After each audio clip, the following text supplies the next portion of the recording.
There we go. We are live now. How you doing, Travis? Pretty good. Pretty good. Hi, everybody. This is Eric from longboxreview.com, and I have with me my very good friend Travis, known as Oddfellows Thoughts, the YouTube sensation. No. Uh, so hopefully this will work out. My attempts at using Google Hangouts have not been very successful in recent years, or recent attempts, but hopefully everything is working just fine. We're golden. You got it. Yeah. All right. Well, today Travis and I are getting together to chat about comic book TV and probably some movies as well. Travis, would you say that we are living in a veritable golden age of television as it relates to comic books?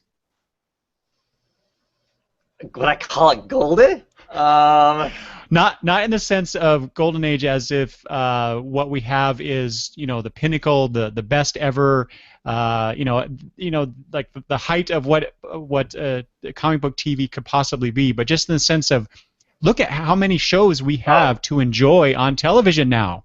Right. Based on comic book properties. It's amazing. It is. It is. It's I definitely can remember us in our youth. There was no way that there was even a thought of a possibility of having the level of TV production that's either out right now and seems to be in the works. How much stuff is like right on the cusp of potentially supposedly being shows that is actually pretty mind-boggling when I think about it. It's just like, no, there's no way. But right. We are. Yeah, exactly. So when we were kids, knee-high to a grasshopper, as my grandfather used to say, maybe a little taller than that. Anyway, when we were kids, though, growing up reading comics, thinking about the kinds of entertainment that comic books could become, I think mostly we kind of just expected movies, right? But at the time, there was on television, as I recall, The Incredible Hulk, and The Amazing Spider-Man. I'm not sure if it was called The Amazing Spider-Man or what. Now I don't remember that. But we had those two shows at least. That was 1978, 79, somewhere around there. Yeah. Right. Yeah. Which is about the time I started reading comics in general. So we had those shows, and they were not the best quality, I'll say. I remember thinking or watching the Spider-Man show, which I loved back then, but it was basically a guy dressed up in a spider costume with a rope attached to his wrist, and the whole webbing effects that they did on that show were just laughable. They really were. I remember as a kid, I liked The Incredible Hulk. I thought that was a cool show as a kid. I didn't even think Spider-Man was a cool show that was a kid, though, because I was a hardcore Spider-Man fan at the time, and everything that he did frustrated me to no end. The whole tightrope walk across, his big, thick spider web and him almost falling all the time, that just always infuriated me as a kid. It's like, come on, he's Spider-Man. He could walk that on 2 fingers. Come on. But yeah, high-quality television. And with the Hulk, which I do agree. I think the Hulk was a better TV show in general, but I think a lot of that had to do with the fact that Bill Bixby was involved in it. He was a pretty good actor. But the effects, with Lou Ferrigno's green painted skin and all that stuff, that was it's probably a good thing that they didn't play that up as much as they could have. In the show. Of course, I didn't watch the show later on, so they may have changed things. I remember watching it for at least the first few seasons, and then I watched the really bad TV movie specials they did. I'm thinking of when Daredevil showed up, and Thor. Those just weren't that good. Yeah. And let's not forget. Talking about the golden age, the pinnacle of comic book TV, Travis, the Captain America movies. Oh. Oh, yes. Fun Good times. But anyway, that's the past. What we have today, however, are a bunch of new, or well, relatively new shows. Um, so I think we're going to talk today about, looking at my notes here, in no particular order, Flash, the new Flash TV series, Agents of S.H.I.E.L.D., I know that you're not a big fan of that, Gotham, Arrow, Constantine, which, Travis, I have to really fight when I say that because I'm so used to saying Constantine, which is how it's supposed to be pronounced according to the writers, the English writers. Well, that's interesting because I know there are English people who say that it's Constantine too. So. Oh, really? Yeah. Oh, really? See, I've heard Alan Moore talk about how it's supposed to be Constantine. And some of the others. Whatever. I know.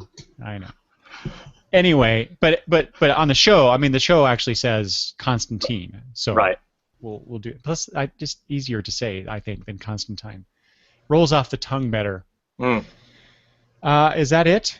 I think that's it as far as the TV shows, and then Walking Dead, if you want to throw it. Oh, that's true. Oh, well, yeah, I do have a list of other shows here that I wanted to mention. Okay. But yeah, Walking Dead is the big one, right? One of the big ones. I actually don't watch that show. I don't. I don't anymore, to be honest. I mean, I used to. I got a little fatigued with it, but yes, exactly. I hear everybody talk about this season's like, they changed it all up and it's all exciting again or whatever. But yeah, well, I read the book and I know the TV show is an adaptation of some of the stories in the comic. Sure. So I believe because my daughter and her fiance are they don't have cable or satellite, so they are coming. They've asked me to record The Walking Dead every Sunday for them because he's a big fan. Mm. And so they come over now on Sundays, and as we record this, they'll be coming over tonight to watch the last 2 or 3 weeks worth of episodes. Mm. So I've been seeing a few bits of them in the last few weeks. So I know where they're at. In the show is a past point that I'm aware of where I've read in the comic, because I read the trades. Mm-hmm. I don't read the monthly comics, so I read the trades. I'm up to volume 19 of the trades. I don't know what those issues are. I think it's past 100. I'm pretty sure. Mm-hmm. Maybe even several issues past 100. Anyway, they're not quite up to where I am at in the comic based on the TV show, but then again, I could be. I don't know what they've done on the show as far as mixing up the timeline of certain stories. So maybe they have done stuff that is later. I don't know. I have no idea. And there's stuff that's different because they completely changed some of the stuff. I mean, it's not mirroring the comic directly anyway. So. Right. Anyway, but yeah, is there anything else we want to talk about The Walking Dead since neither of us watched the show? Other than it's huge. I mean, it seems to be a big phenomenon with more than just comic book fans. Right, and can we say that basically, where would we be at with the other TV shows if it wasn't as big as it is? Do you think that the success of The Walking Dead has something to do with all the slate of other TV shows that we will talk about? I think so. In terms of them getting greenlit? I think so. I mean, look, it was clearly a comic book for a very long time before it was ever a TV show, and it certainly seems to be an extremely popular TV show. With a big audience and getting a bigger audience, it seems, and it's captured a whole audience that clearly has nothing to do with the comic books, but there's a bleed over there of people. Certainly, I've gone to cons and have people staying in the same lines as me that aren't comic book people, but they're buying comic book merchandise because of the show. So I think so. I think it has to have a factor in there somewhere. I don't know. I mean, not to say that there still wouldn't be a push to some degree because obviously the movies are huge, the superhero movies are huge and stuff. But I think it has to have a factor in how successful it is. So let's try stuff on the small screen too, and make it somewhat serious as opposed to, Batman '66. Which is coming to DVD soon for fans of that show. Yeah. I mean, that was a big deal when they announced that. That was San Diego Comic-Con when they announced that, I think. Might have been New York. I don't remember now. But you know, there was a pent up desire, shall we say, for the Batman '66 TV show DVD series. So coming out on DVD, I should say. Anyway, yeah, I don't think I have anything else to say about Walking Dead other than, so I did watch the very first season, and I watched the first episode of the second season, and then we kind of stopped only because my wife got involved in the show, wanting to watch the show, and getting us together at the same time to watch something is extremely difficult. I don't know how it is with your family, Travis, but we can't seem to find time to set aside to watch shows together for the most part. So we got way behind on it, and now we're at what season are we at now on The Walking Dead? Fourth? Yeah, something like that. So yeah, we're way behind. But I know my wife wants to continue to watch the show, so she's going to restart the show based on the stuff that I've seen from the episodes that my daughter and her fiance have been watching. I guess I don't want to watch people being horrible to each other. But you're okay with reading it. It's clearly that's what's in the book too. Well, okay. I'll be quite honest. I ordered volumes 20 and 21, I believe, and I got volume 20 in my last comic book order. That may be my last Walking Dead comics that I read, because I'm, like you mentioned before, the fatigue of the show. That's setting in with me at the comics. Not that the comic isn't a well-produced comic. The story is still great. The characters are awesome. It's just there's only so much, like I said, humanity being horrible to itself that I can take. And so I see that, and it's even more visceral on the TV show. And I don't know. I call me old-fashioned, but I prefer something a little more optimistic, I guess. Yeah. I don't know why I quit watching it. I just did. Well, okay. So speaking of optimistic, let's start out with The Flash, because I think of that show as pretty upbeat, pretty light as opposed to dark. And it's, to me, it's a lot of fun. So what do you think of the new Flash TV series on the CW? I like it for that reason. It's really fluffy. I don't see it as having a lot of real content. And when serious stuff happens, I have a hard time taking it really serious. As far as the emotional content of it, but as far as being a superhero type TV show, I do think it's fun. I mean, just it has a very upbeat, high energy. The actor who's playing the Flash is a charming person. He comes across as very charming. I'm not a big Flash fan as far as reading a lot of the books and whatnot, so I have no idea if his portrayal even remotely mirrors any version of Barry Allen whatsoever. I have no idea. But I like him. I like the cast of characters that are around him and stuff. There's some either interesting or absurd plot lines. I mean, with the whole guy that's in charge of the science stuff and what he's up to. Not to spoil anything, but clearly he's something other than what he seems. I was bothered when the show first started out because, of course, the first episode it seems that they kill off the Weather Wizard. I mean, they kill him, and I'm like thinking, oh great, every show they're going to kill a villain. How long is it going to be before there's no villains left? Plus, they kill somebody like right out of his own rogues gallery.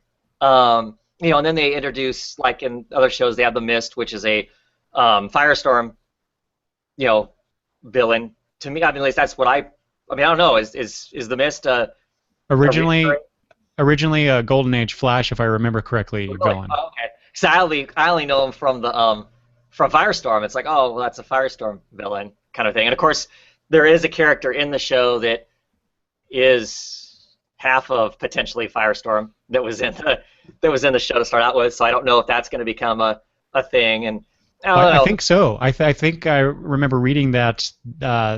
Well, okay, the producer or the yeah.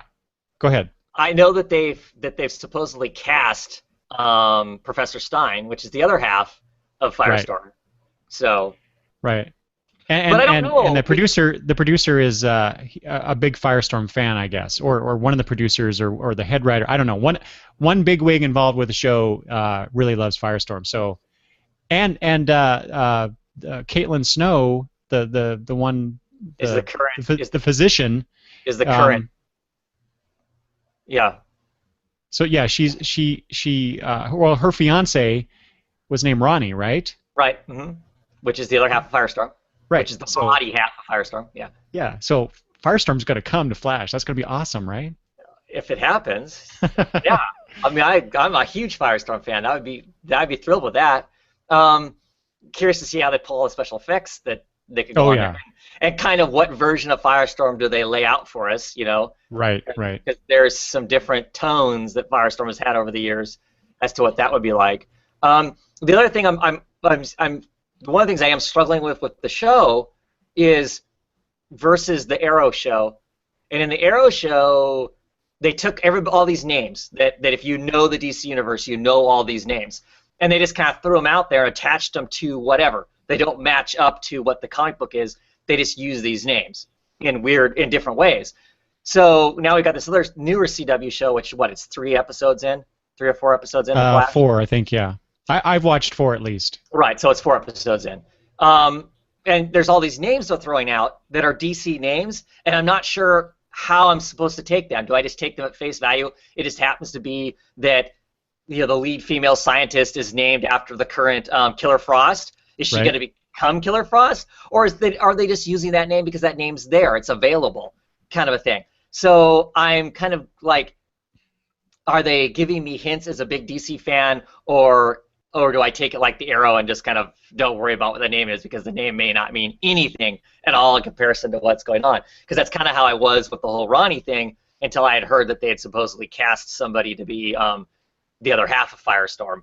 And I'm like, okay, well, if they've cast the other half, of course they may still never use them. They may just be using those names. I have no idea.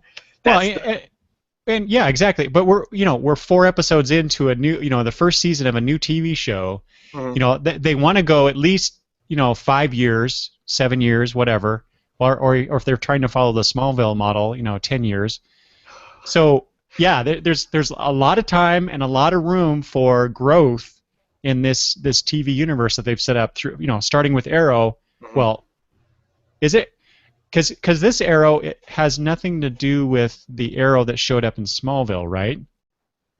Smallville has nothing to do with this show whatsoever. Okay, but I mean, it was, well, behind the scenes though, that's not true because they had the Arrow character in Smallville and he was pretty popular, and then they I think that the network decided to develop a TV show on that. A version of that character, which is why we got Arrow in the first place, right? That's kind of okay. That's kind of how I saw it, anyway. I could be wrong about that. Yeah, I don't know. I don't know. But clearly, the Flash. They've spun the Flash out of.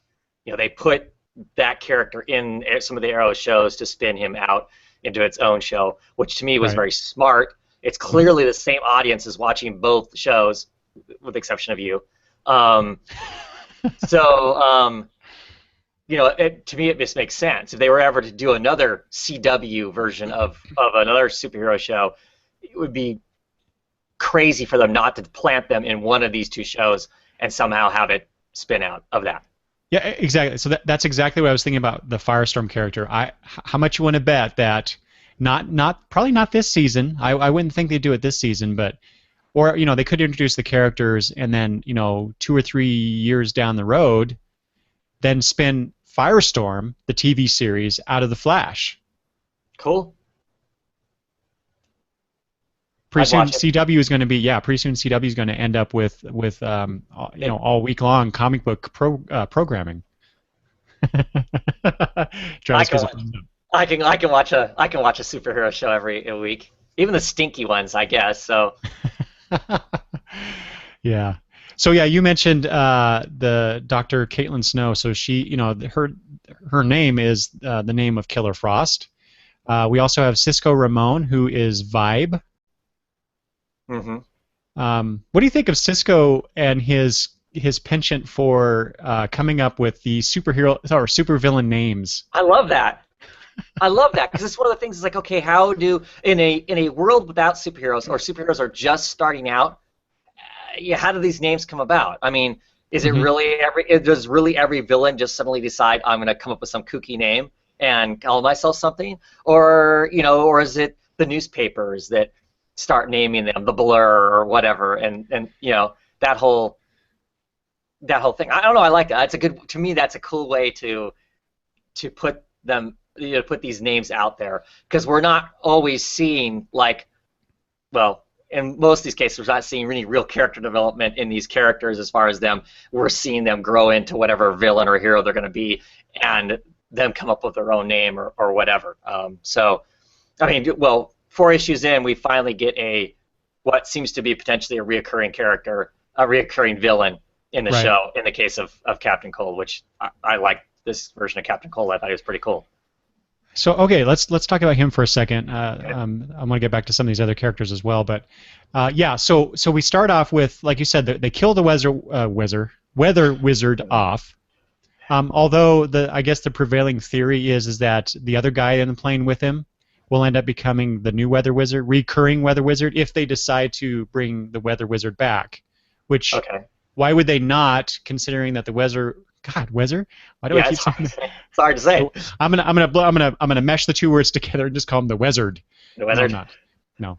The Weather Wizard is such a huge Flash villain, so I mean I would think that they would want to bring him back. Who was the second one? Was it the Mist that was the second one? Yeah, it was the Mist, and then Oh, the Multiplex. third- Multiplex. Is it Multiplex? Go ahead. Are you gonna tell me Multiplex is a Flash villain too, and not a Firestorm villain? That I don't remember, but Okay. where I was going with that was, so they kill off Weather Wizard, they kill off Multiplex theoretically, and Right. then the Mist is the first one that they capture when they convert the Collider, Yeah. right, into a prison, Super a prison. metahuman prison, yeah. And so now, we have that component of the show, which I'm glad. See, that's the thing I hated about the Batman movies was, beginning with Everybody dies. oh God, what's his name? Who was the director of the 1989 Batman film? Why can't I Burton. think of it? Burton. Right. So beginning with the Burton films and continuing on, through the latest Nolan films, the villains get killed off, Yeah. and you rob yourself of the storytelling potential of some of these characters, recurring over time. Now I get it with movies, they you get 2 hours plus if it's a Nolan film. His new Interstellar film is almost 3 hours long, and I really want to see that, but it's like, holy God, that's a long time to sit in a theater. Anyway, so you can't. You really don't have the real estate, if you don't mind my mixing these metaphors up, in the movies to afford bringing back these characters in a way that is forwards the character development or forwards the story. But in TV, you have that time, you have those episodes, you have those hours to build and to have these characters recur. And ratchet up the dramatic tension between the hero and the villain. So I was glad to see that they're doing that, and that was one of the things that I didn't like about Arrow was that I'm not talking about supervillains in particular because I don't really know that much about that aspect of Arrow, Mhm. but one of the things I did not like about the show because I watched the first four First season. episodes Mhm. of the first season, he kills everybody. I mean, Yeah. he's a murderer. Right. First season he whacks them and stacks them. Man, he Wax and stacks. That's good. basically. I mean, he's just he's got a big pile stuck in the corner of bodies of people he's mowed down, without a doubt. But it's I hear that's changed. it's part of, in the case of Arrow, it's part of a long-term. They've got a 5-year plan of development of the character and where they think he's going to go. And the first year, that's what they wanted. They wanted him, full of vengeance, full of hate. He's going to fix the problem permanently, and that's his version of fixing the problem permanently. They end the show in dramatic fashion, and with the first season, and they come back with the second season with him, having done a considerable amount of soul searching with what happened at the end of the first season, and he's changed his attitude about that to almost to a detriment. I mean, now they've actually got shows where he's got some of his best friends around him saying, "Why are you letting these people live? This is nuts. You should be putting these people down," and he refuses to, to sometimes to his own detriment. He is not willing to kill people anymore. That is not what he does. Okay. Well, hey, let's come back to that. Okay. That sounds really interesting. Okay. Kind of makes me want to watch the show. Let's see. What else do we want to say about? Oh, and okay. So then, let's. What started this off? I wanted to talk about Captain Cold. Uh-huh. So now we have a character that not only isn't derived from the collider accident or whatever it is, yeah, but he actually has a cold gun. Mm-hmm. Although I thought, Travis, the fact that he goes to the weapons dealer and gets that cold gun and then whacks the guy. Yeah. Whacks and stacks him. I like that phrase now. But anyway, so he whacks the guy. I mean, he takes everything, but what happens when he has to fix it? Because he's not the originator of the cold gun, which Leonard Snart, I believe in the comics, originally did create the cold gun. Is that right? Yeah. And certainly in the New 52 he has. The character in the New 52 certainly created his own cold gun. Right. He lost his powers, and then created the gun to replace his powers. Right. So yeah, I don't know. Other than he'll kidnap what's his face and make him fix the gun because he's the guy that made the gun. Future plot. Oh my God! You just spoiled the future plot. I'm sorry. My second job as a CW writer has just been blown. I'm also the person responsible for the dramatic piano music anytime anything seriously emotional happens for the show. That's me. So, but in general, what do you think of the portrayal of this Captain Cold? I liked him. I mean, he's methodical. He's business. It's I don't know. I thought it worked. I thought it worked for what the show is. I thought that he doesn't strike me as crazy. Obviously, cold and calculated and whatnot. I like how because he doesn't really have powers, and I've always kind of wondered. I always kind of thought that Stark maybe did because how fast he can draw and shoot to tag the Flash in the comic. I always kind of wondered if he technically was powered in some sense, but I don't know. I liked it. I mean, I thought he was the most interesting villain to date, from the show. They conveniently gave him. He ended up working out, having the parka, and I don't know. So that was kind of cool. Well, he's the only villain so far that we've seen that isn't one-dimensional. Let's see, Multiplex and the Mist. They both their motive was revenge or wanting to kill someone for a wrong thrust upon them by this person. Mm-hmm. Who was the first one? Weather Wizard. Yeah, he was just a guy causing chaos and robbing banks. So yeah, the Captain Cold that we see potentially has a bit more of a character to develop. Well, they've already given him more background. I mean, because clearly the detective guy, I'm drawing a blank on his name, Iris's dad. He has some sort of history knowledge of the guy, of his behavior, of how he does stuff. Because he's a perp. I mean, he's committed crimes in Central City already, so he's known to the police. Right. So they already gave him more background than the other characters and whatnot. That's true. Yeah.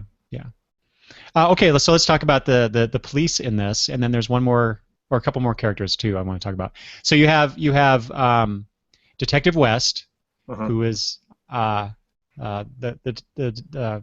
father figure is what I want to say for Flash or for Barry, because he's not technically called the Flash, although they've hinted at it. It's coming. I think in the next broadcast episode. He refers to himself as the Flash. Well, did he, or he almost did? I thought they were like in the lobby of the police station, and somebody else was referring to the Blur, and he said, "No, I was thinking the Flash." Well, yes, that's true. You're exactly right. It was in the police station. He was talking to Detective West, but he started to say Flash, and he didn't quite say it all the way because he was interrupted for something in the background. But yeah. But so obviously that's coming.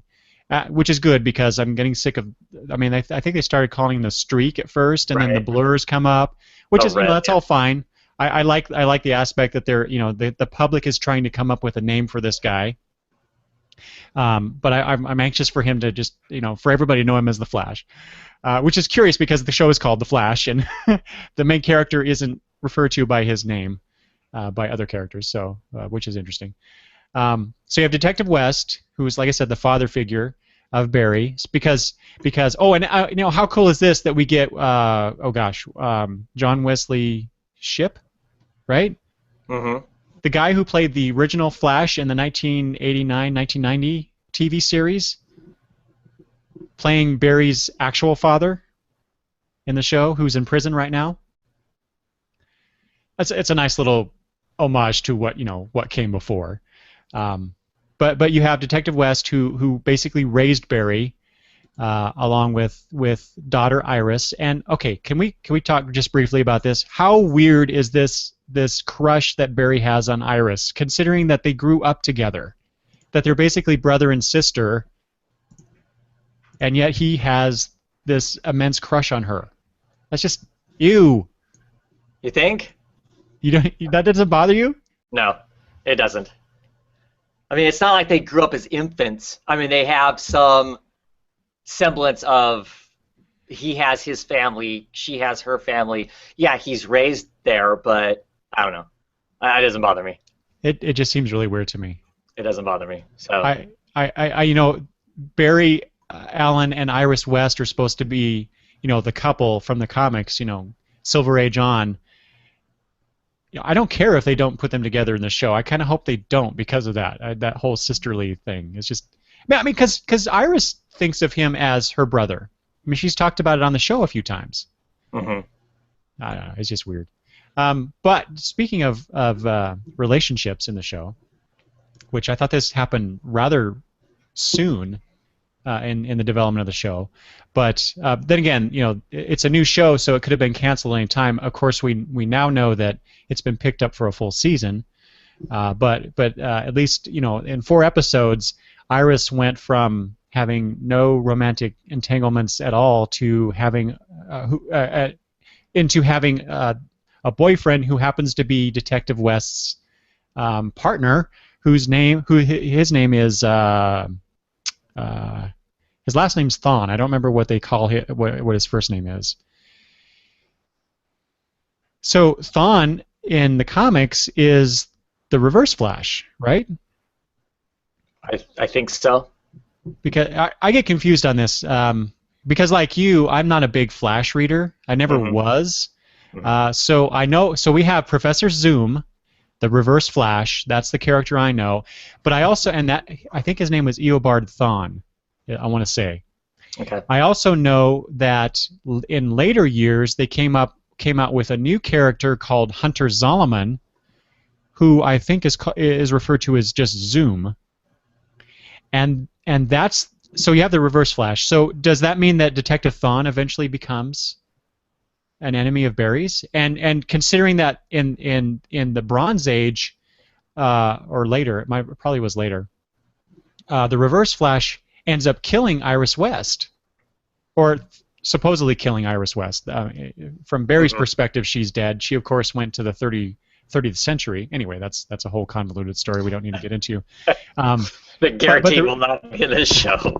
Yeah, but the Reverse Flash is responsible for Iris's death, and he is an enemy of the Flash. So I can see that whole situation happening something happens to Iris or whatever, and Thawne goes, nuts, or I don't know. Anyway, something happens to him, and he becomes the Reverse Flash. However, we have, Travis is shaking his head, we have the added element of Dr. Harrison Wells, played by Tom Cavanaugh, which the Reverse Flash. Yeah, right. So given what we know about Professor Wells and his apparent knowledge of the future, because we have that huge revelation at the end of the first episode where he not only gets up out of his wheelchair, so he's not the secret room.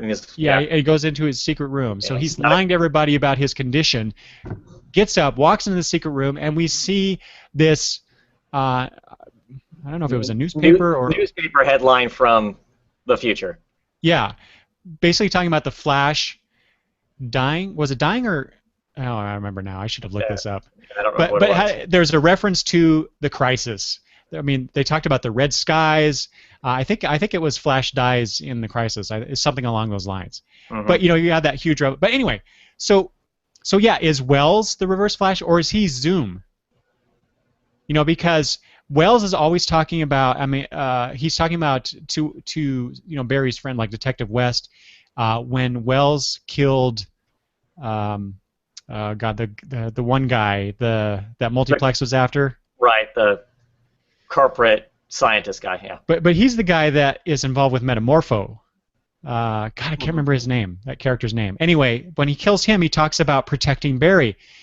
And so Wells, to me, he looks more to me like he is the Zoom character because he's trying to make Barry become the hero that he needs to be. And that's a huge thing, a huge part of who Zoom is in the comics that I read. So I read, like, Flash Rebirth. I'm pretty sure that was Hunter Zolomon in that one. I could be totally wrong. Maybe it is the Reverse Flash. Maybe it's Thawne. I don't remember now. Well, that for me, this is what gets into the I'm not sure what they're throwing out name-wise and stuff. What's just them just mining names from the DC universe and those characters versus how do they actually attach to the reality of who the characters are. It's kind of a landmine of because I don't think the detective whatsoever is going to be the Reverse Flash. I just don't see that. I don't see that. I still think that this other scientist guy is the Reverse Flash. I think he's the guy that basically pulped Mom at the beginning of the show. Which one? Wells? Theory. Yes. Yeah. I think so too. But you think that's Zoom and not the Reverse Flash? Maybe there's no difference in this universe. I know that there are two characters who are basically the Reverse Flash in the comics, and so I'm trying to figure out. And they both have different motivations. Right. Like I said, Hunter Zolomon, I think, is the guy who is trying to motivate Barry to become a better hero by going off and killing all these other people, or just murdering people to get Barry to do something. So I don't know. Either way, I'd be interested to see. I think, like you, what's going on with this. Mm-hmm. Mm-hmm. Yeah, it's one of those things. Trying to figure out exactly what that's going to end up being like. So. Oh, gee, Travis, I'm looking at some comments here. We got two comments by a troll. Looks like. Yeah, I've already reported them. Oh, good. I'll do the same later. Anyway, I won't even mention it anymore. Trying to see if anybody else was talking to us that I wasn't seeing over here in the chat box. Okay, let's see. I think is that it? Is that all we want to say about the Flash? We talked a long time about the Flash, but it's the new thing. It's the new one of the new TV shows, so it deserves a bit of attention. And we've had, like I said, we've had 4 episodes out that I've seen. I really enjoyed the show. I like you mentioned the actor that plays Flash. His name is Grant Gustin, I think. Mm-hmm. Anyway, I think he's really good. I think the cast in general is okay for the most part. I just really like the tone of it. After coming off of Arrow, that first season of Arrow, and it was just the melodrama was it was so thick that I could barely watch it. Oh, but it's the same with it's the same with the Flash. It's just a different tone, but it's the same sort of No, thing. Oh, no, come on. no, Every no. damn show, every damn show. Oh, you're not my dad, but you are my dad. Weep, weep, Okay, weep. Oh, my dead parents. Oh, my dad's in prison. Weep, weep, weep. Oh, I'm pining for Iris, but I can't have Iris. Weep, weep, weep. It's the same stuff. It's you're just a right. different tone of delivery. But it's the You're right. same CW stuff. It's the one complaint I have about both shows is it being on the CW.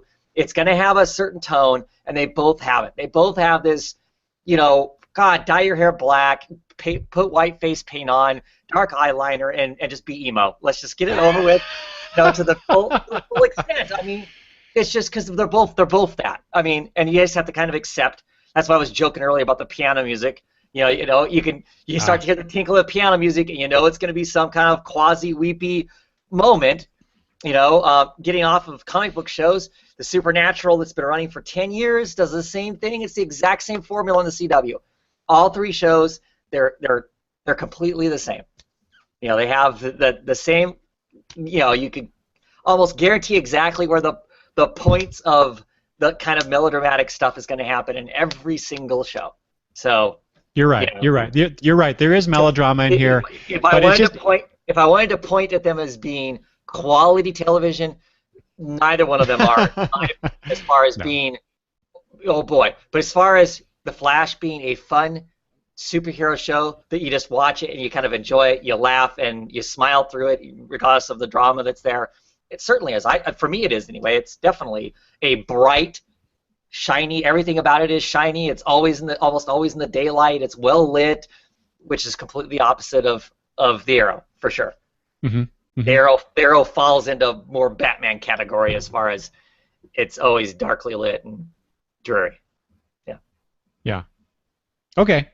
Yes, I agree with you. I guess I respond better to the lightheartedness or the lighter quality of the Flash as opposed to Arrow. Mm. My limited exposure to Arrow. Right. So let's talk about Arrow then. Okay. Well, I guess let's let you talk about Arrow then. Like I said, I only watched a few episodes of the first season. I have been keeping up on it. There's a podcast I listen to, the Pizza Party podcast. It's a spin-off of the Fight for Comics podcast that these guys out of Utah do. And they've been talking about Arrow since day one. And I would normally kind of skip over any talk about any TV shows that they do, but I've just decided that I don't care that much anymore about being spoiled so much about TV shows because it's really difficult. There's too much multimedia out there talking about it. Unless I just divorce myself from Twitter in the evenings, it's basically hard to not be spoiled. Although I've managed to do that regarding the season finale of Doctor Who so far, but we'll see how the day goes. You better just stay off of Facebook and Twitter and everything else and Tumblr and just like. I know. It's horrible. So, So anyway, I listen to this podcast with these guys, which I enjoy this podcast a lot.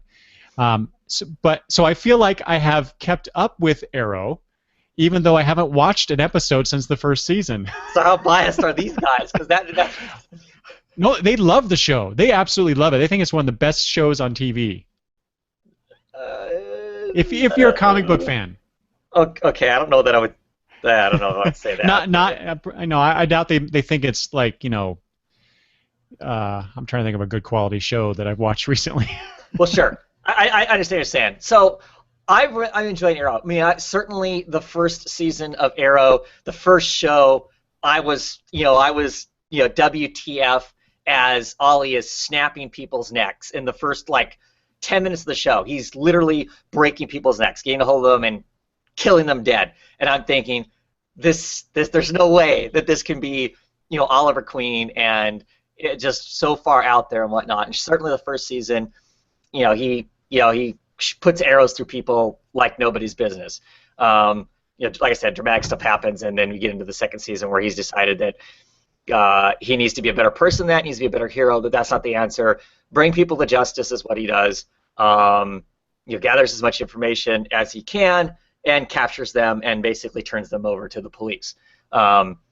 Second season, of course, has lots of drama in it too because you have all the Deathstroke stuff happening, which I actually really enjoyed. I like the Deathstroke stuff. Yeah, there's some over-the-top angsty, drama there because there's a dead girl between the Arrow and Deathstroke, so that creates all that extra stuff that is in a CW show. The third season, now we're in the third season, it's moved even more into being the superhero, I think, standard superhero show. He continues to fight with the drawn line as to the fact he's not going to kill people. The current plot that's going on, some of his best friends have been killed, and other people within his party want him to put people down that they think are bad guys, and he refuses to do that. To the degree that he actually has told the League of Assassins that as long as this guy, Merlin, is in town, he's actually protecting this guy that at one point he wanted to kill. I mean, he thought he killed him at one point, but now he's basically told the League of Assassins, as long as he's in Starling City, I'm going to defend him. I'll fight you guys, which is crazy.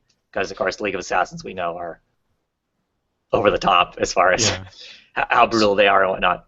So let me ask you a couple questions. So the League of Assassins, do they have? So I've heard that Ra's al Ghul has or will make an appearance.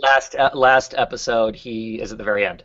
So is he associated with the League of Shadow or League of Assassins? He is. Okay. He is the dragon. He is the head of it. His daughter. He has a daughter.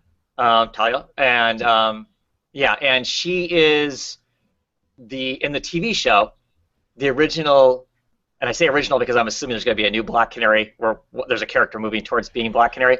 She is the lover of the original Black Canary, who is not around anymore. Spoiler, sorry. Wait, back up. Mm-hmm. Who's the lover of the original Black Canary? Ra's al Ghul's daughter. They are a couple. So I'm sorry. Who's the couple? I still missed that. So, not Diana Lance. Laurel Lance? Laurel? No, it's Diana.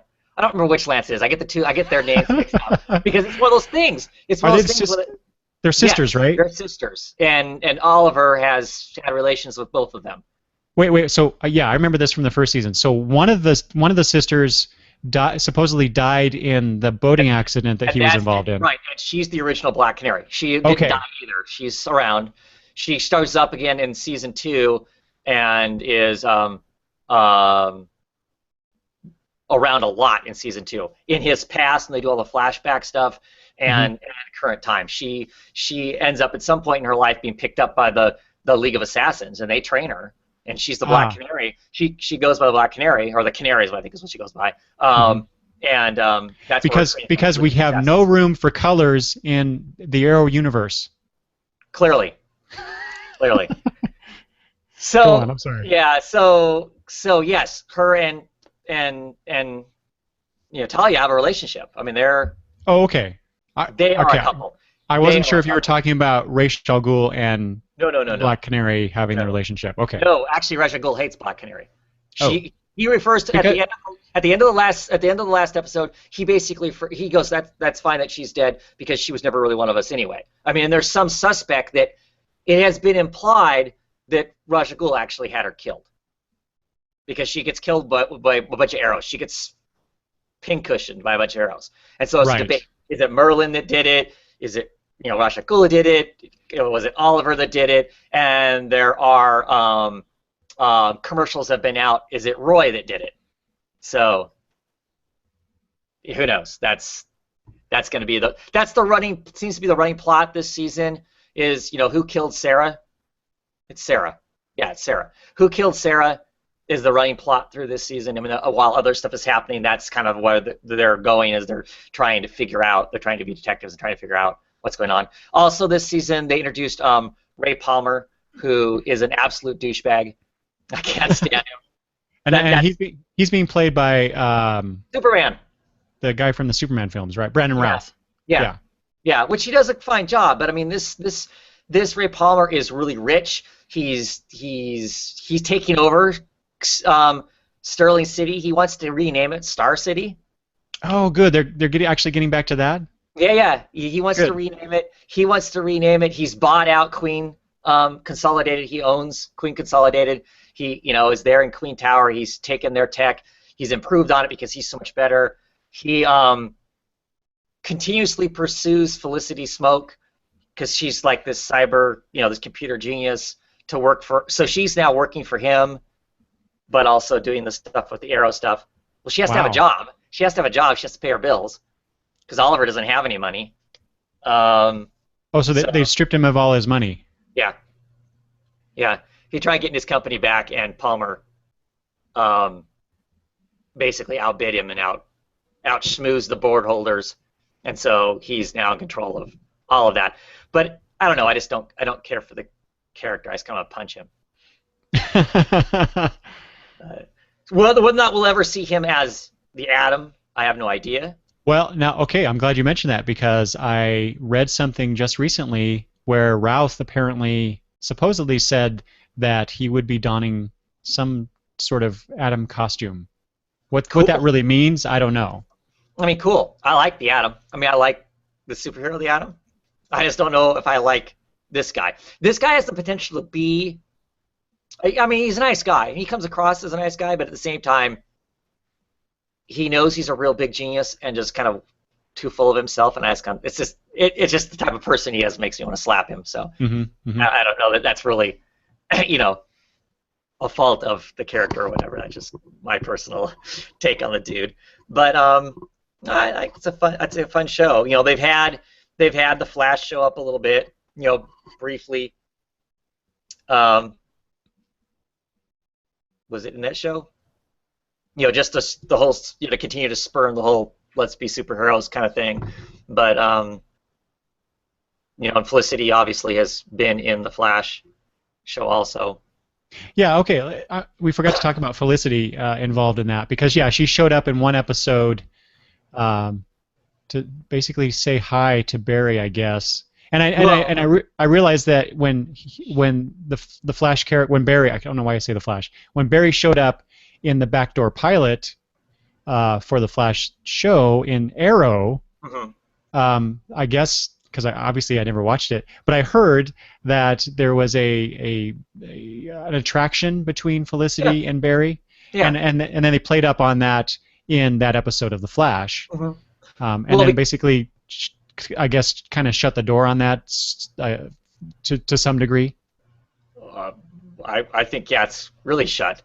But but yeah, I mean when Barry Allen shows up in the Arrow show, he's there just. I mean, obviously they're sneaking the character in to start that whole process for his own show. But yeah, there's definitely some traction there. They're both like-minded, the same sort of thing. At the time, Oliver was a different. I mean, clearly Felicity likes Oliver, but he was a different kind of unattainable than he is now.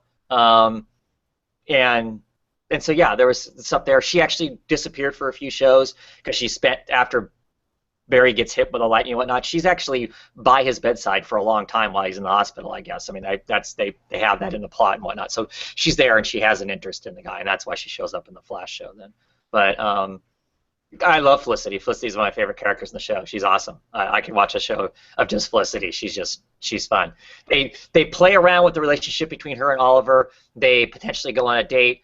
It doesn't necessarily work out. It's all part of probably the drama that you don't care for, in that Oliver doesn't really feel like, he wants all this other stuff, but how do you have all that other stuff and be the Arrow? I mean, the Arrow is kind of all-consuming, and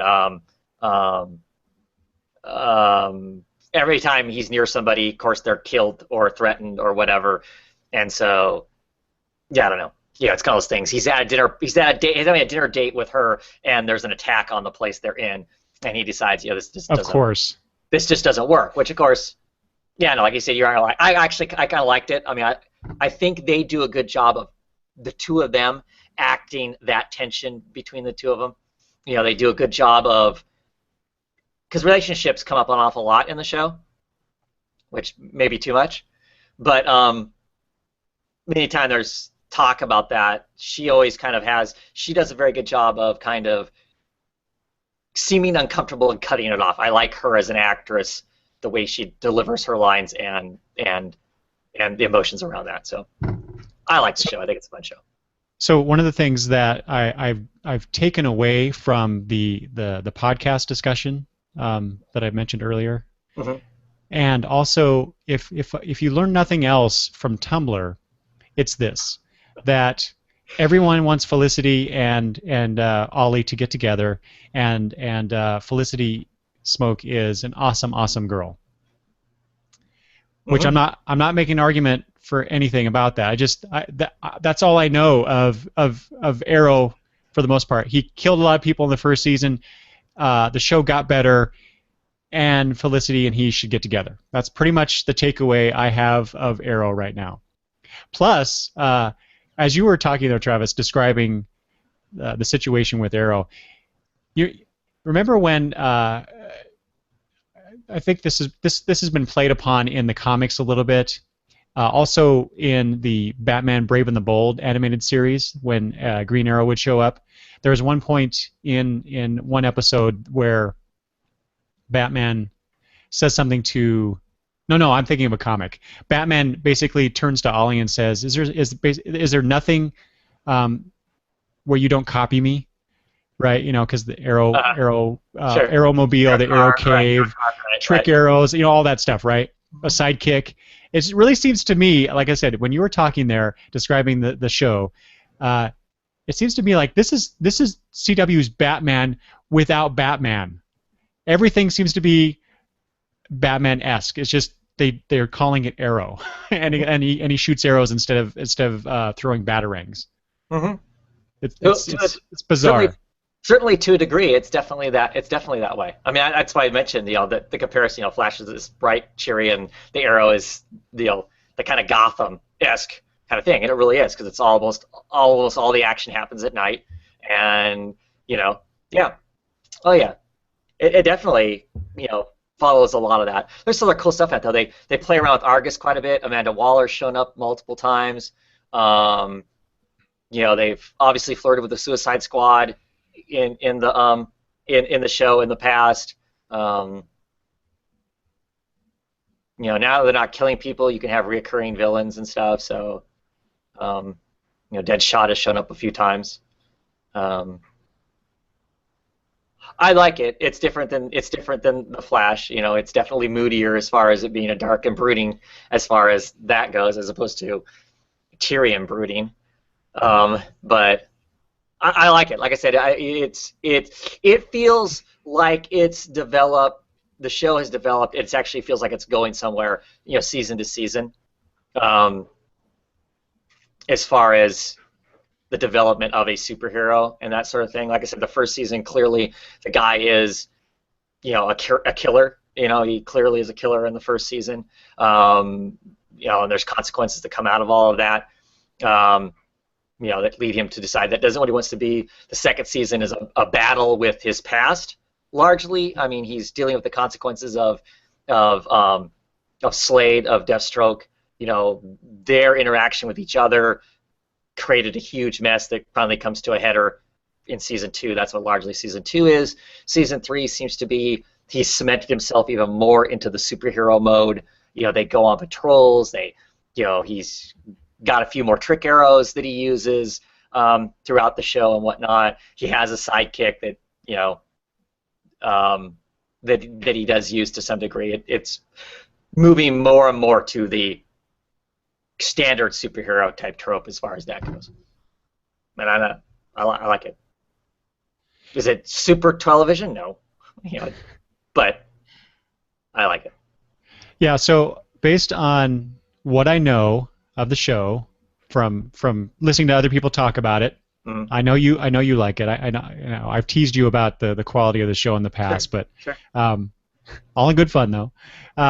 I've decided, and I'm recording the current season right now. So what I've decided to do is go back and pick up where I left off in the first season and try to get caught up as soon as possible. Although, considering how many new TV shows I'm watching that are comic book based, there are 4 of them right now. And soon to be more. Yeah, and soon to be more.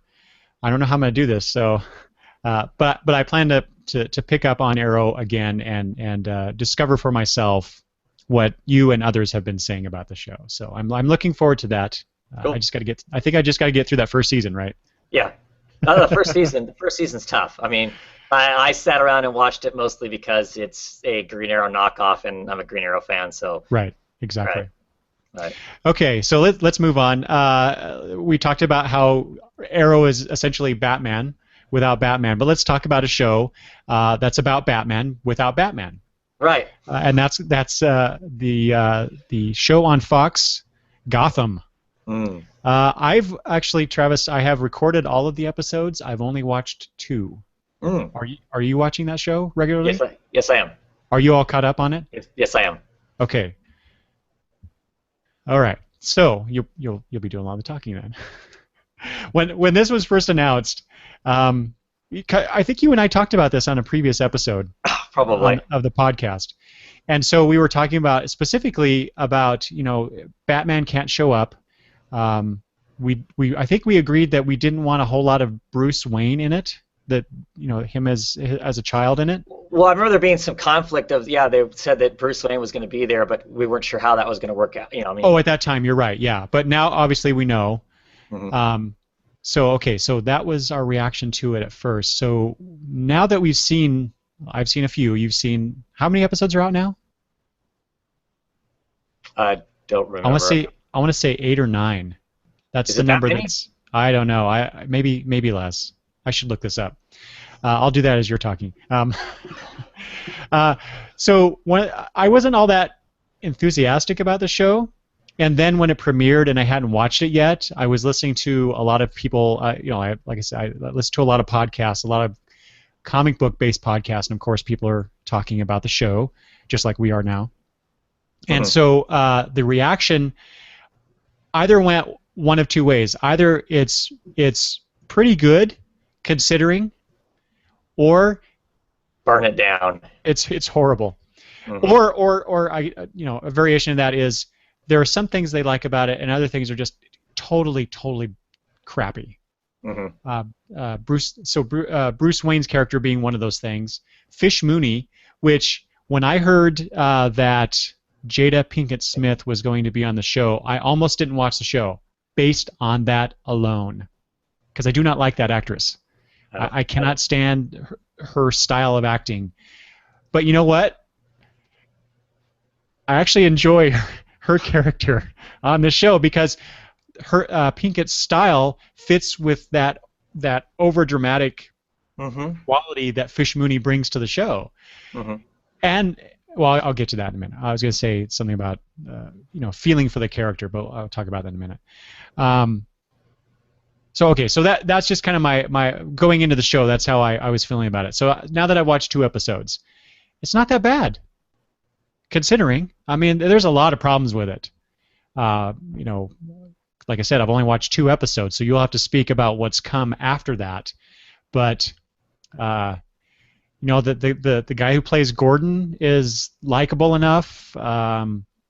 Bullock is awesome. He falls into the overdramatic character bit too, to some degree.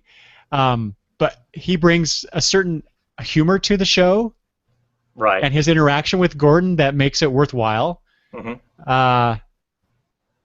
Bruce Wayne is just, he's just there. I appreciate the brief examinations that they have of his character trying to better himself and test himself, because he clearly has a mission in mind. Whether if right now it may just be to find out who killed his parents. I think maybe I'm just bringing a lot of baggage to this show, right? Based on the comics and whatnot, the history I have with the character. But I think that he's thinking even beyond that, or at least starting to, and that's okay. Alfred is an interesting take on the character. It's more like the depiction of the character that we saw in the Batman Earth 1 graphic novel by Jeff Johns. Mm-hmm. And some and also kind of the way that the character was portrayed in Beware the Batman, that last animated series that was quickly canceled on the Cartoon Network. Right. But this Alfred is really brusque. I mean, he's Well, it's interesting. In the first in the pilot, I'm like, whoa. I mean, he just kind of shows up. Bruce has just seen his parents murdered. He basically picks the kid up by his scuffs and goes, "We're walking out of here. Stand proud." Blah blah blah. And I'm thinking, whoa, where's compassionate Alfred at? This is crap. I like I like Alfred who can kick ass, but I also like Alfred who is this kind of compassionate, the equivalent of father, great guy. And I'm like, I'm instantly not liking this dude. My first thought was I watched that first part and they first show Alfred. I'm thinking, I don't like this show because I don't like Alfred. Alfred's a dick in this, But he's changed. He's not that way now. I mean, since they've shown more and more of him, he is clearly concerned. You're getting much more of the compassionate end of the guy as opposed to that first introduction to him, though, the first exposure. It's like, this guy is it was off-putting. Hard-boiled asshole. I was like thinking, dude, the guy just, the kid just saw his parents both get executed and bleed out in the alley while he's standing there. What are you doing? But you're still a Wayne. You're still a Wayne, Master Wayne. Yeah, and I'm thinking, oh, that's horrible. So, but yeah, I'm glad they've kind of feels to me like since the pilot they've righted that ship because that was going to be. Mm-hmm. I don't know if I was going to be able to tolerate it if they're going to keep showing Bruce Wayne and have Alfred be that way. I was going to be. So. Yeah. What do you think of the Batman villains to be? So we've been introduced to the Riddler so far. We've been introduced to the Penguin. Is there anybody else? Falcone, obviously. Falcone. Oh, Falcone. So, yeah, okay. So right now in Batman Eternal, Falcone, at least in the first part of that comic, he's played a significant role in the story. And of course, he was a big character in the Batman Year One by Frank Miller. Mm-hmm. I really, and in my mind, Falcone has been, a typical Gotham mobster character. Take that as you will. Mm-hmm. Maybe a little over the top, but it's Gotham. Ooh, right. I'll come back to that. This is Gotham. That phrase. Okay. But I really I don't know who the actor is. I've seen him on other things, but I really like the actor's portrayal of Falcone in Gotham. I think that's a really interesting take on the character and adds a dimension to Gotham City that is really interesting, because there was that, I think it was the second episode, where he and Fish Mooney get together to talk business, and I think it was that first. Maybe I don't know. It doesn't matter. Doesn't matter which episode it was. but he's talking to, I think it's Fish Mooney, it may be somebody else, but he's talking about how there was a balance in Gotham City between the Falcone family and the Waynes, and now that the Waynes have been, I'm going to say it, Travis, whacked and stacked, that balance is off. And he thinks that the balance needs to be there, which I just find interesting. So anyway, just a little character moment for this guy that really drew me in, more so than say some of the other more well-known. Oh, Catwoman. I mean, Cat, right? That's Cat. Yeah. That character's there too. Then these other, the typical Batman villains like the Penguin and the Riddler. Mm-hmm. So I just really like that. I understand based on a little bit that I've heard that Penguin is going to be making his presence, or has made his presence known in the latest episode, even though everybody thinks he's dead. Yeah, that's what I hear. But he's setting himself up to basically take over, I guess, or I'm not sure of that. You'll have to expand on that. The Riddler is just kooky.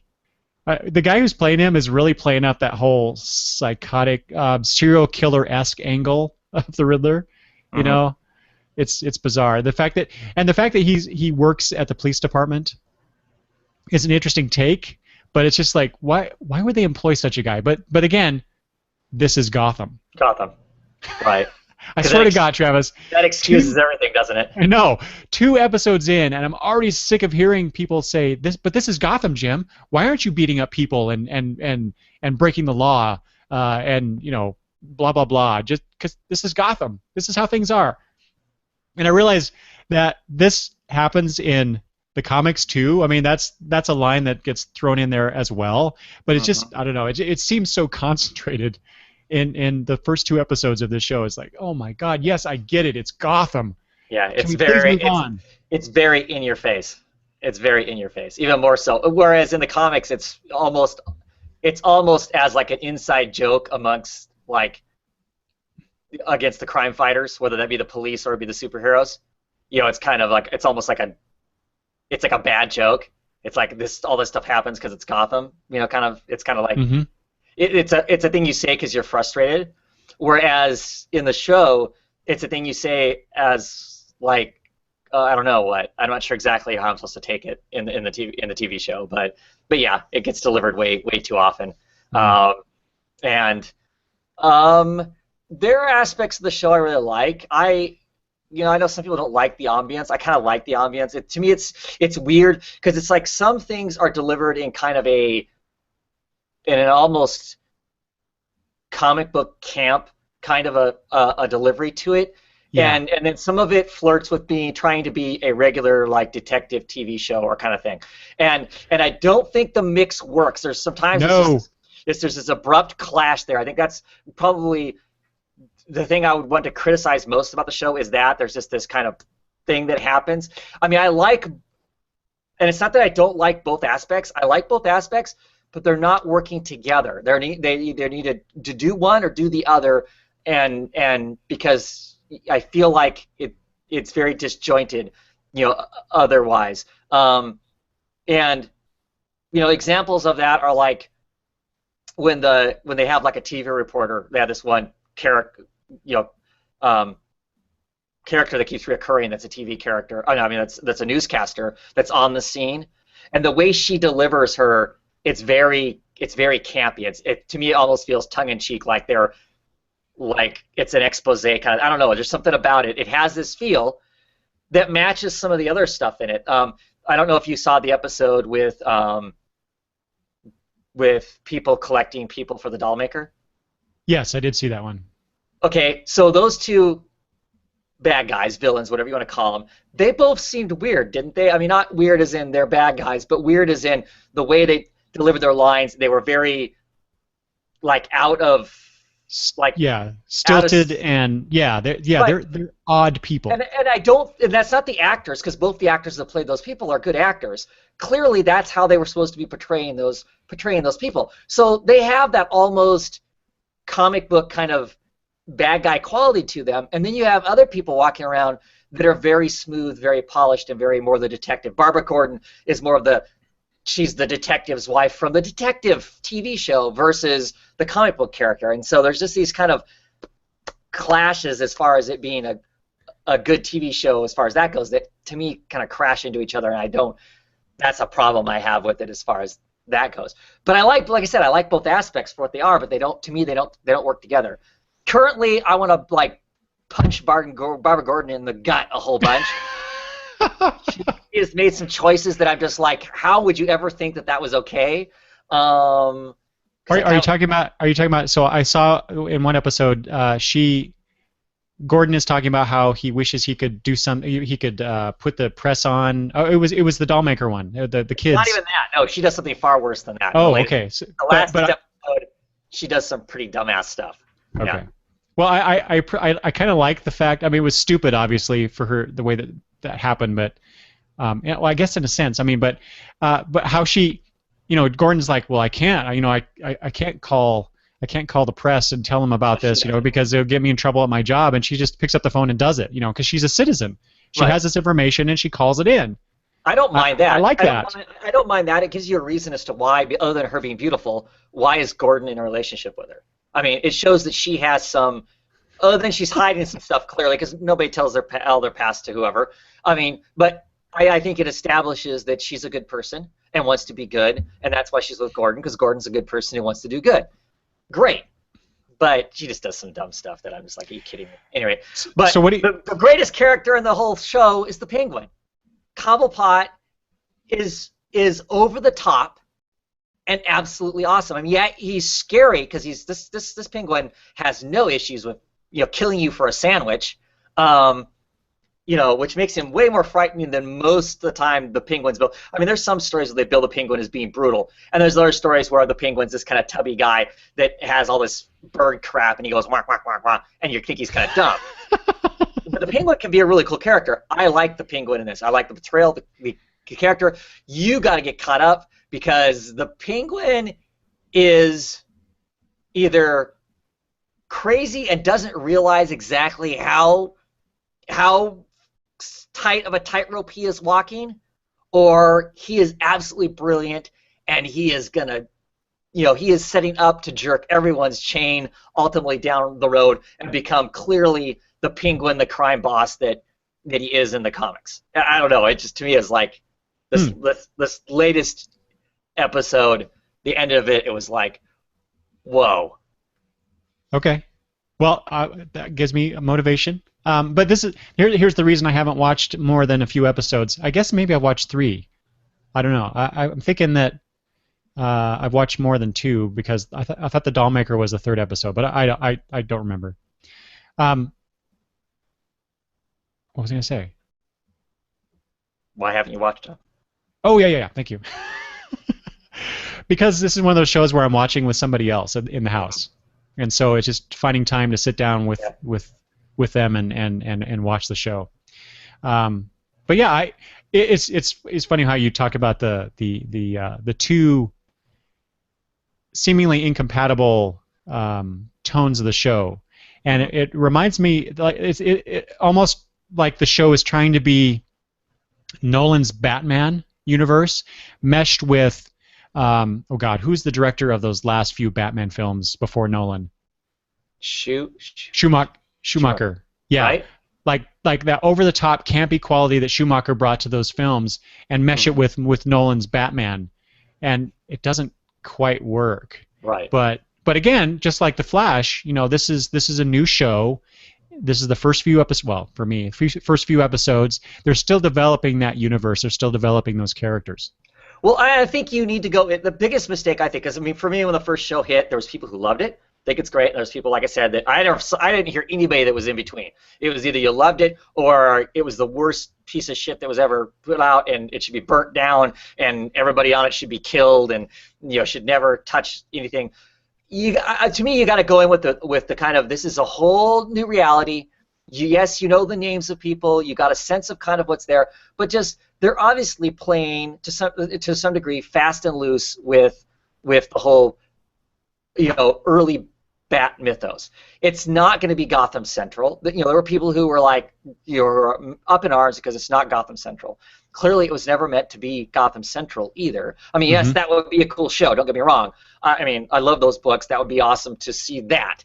But I think it was pretty clear early on that that's not what it was going to be, and just kind of, go with the flow. I mean, things have different influences. Clearly, if you looked at this versus what we all think is the Batman timeline, which in the New 52 is kind of weird anyway, but the stuff doesn't match up, right? I mean, so if Bruce is a teenager, is that how old he is?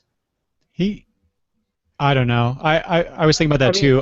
He seems like he's not 10, so he's probably 12, 13. That's kind of how I take it. So yeah. Okay. So and you got to figure like the Falcone is how old? Yeah. he's in his 50s at least. At least. Yeah. And you got the Penguin. Maybe the Penguin's a young man. Maybe he's in his early 20s. That still makes him 10, 15 years older than Batman. So if you start playing that time, and the Riddler, you start playing that timeline out, by the time Batman's in his prime and being Batman, these guys are old geezers. So, obviously that clearly doesn't work. They're trying to tell a different story. They Right. don't care what the history of the Batman used to be. They're paying homage to it in some sense, by trying to create an ambiance and whatnot. But they're clearly interested in telling their own tales, spinning their own whatever, and I think we should just look at it as that and not try to pigeonhole it into the Batman universe and think it's got to fit this mold, because it's not going to. By the premise of it initially set up, it's not going to, because clearly Bruce and Gordon have interaction on the day that Bruce Wayne's parents are murdered. You know, that's pretty well established throughout comics, right? But they don't have a lot of interaction, to the best of our knowledge, after that. It's not like they continue to bump into each other.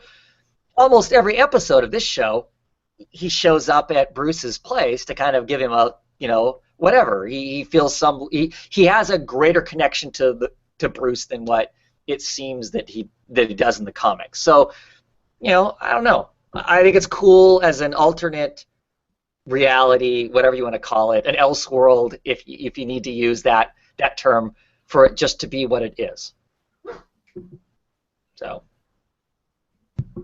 Yeah, I agree. I totally agree with you. The fact that people look at the TV shows as some sort of, hold on, my dog is barking. Blue, stop. The family is back home.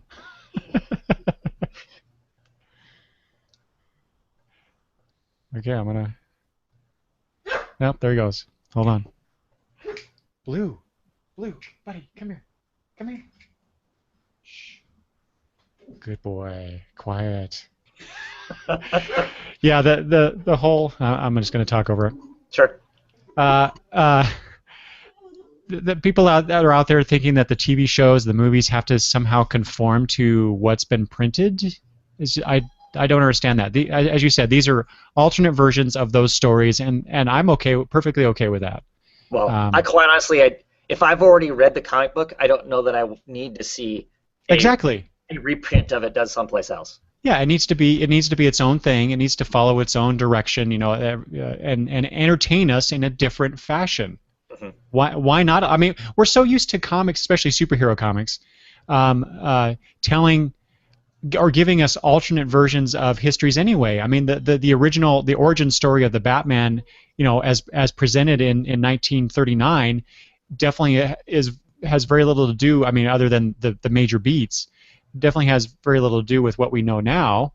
I mean, they filled in those gaps. Originally, Batman's parents were killed, and then he went off and became the Batman. That's basically the origin story that we were shown. And over the years, they filled in those gaps. And over the years, they've changed those details. Mm-hmm. Why can't the TV shows do something different? Like, I mean, especially for Gotham, where it's introducing us to the setting. Gotham City is such a huge part of what Batman is and who he is and why he does what he does. So now we're getting that the filling in of that information, those details. So what I think it's interesting and or potentially interesting. It's, like I said, I'm only a little bit in, so but I'll take your word for it that it gets really interesting, and so why give it a chance. Don't think that and it's the same comments I've been hearing about the movies that are coming up, and hopefully we'll get into those as well, about how certain movies or certain characters in these movies should be like this, or they should go with these storylines, or they should conform to what's going on in the comics. And I'm like, no, it doesn't have to do that. Let them build their own universe and entertain us in whatever fashion, or however the fashion takes us in regards to those stories. Mm-hmm. So, what do you think of the? I do know this about Gotham, that the past relationship between Barbara and Detective Montoya, which the reason I bring it up is because some people were like, that's stupid, or that's that's dumb, because those characters never had an interaction. Again, to go back to how it has to conform to the comics. Mm-hmm.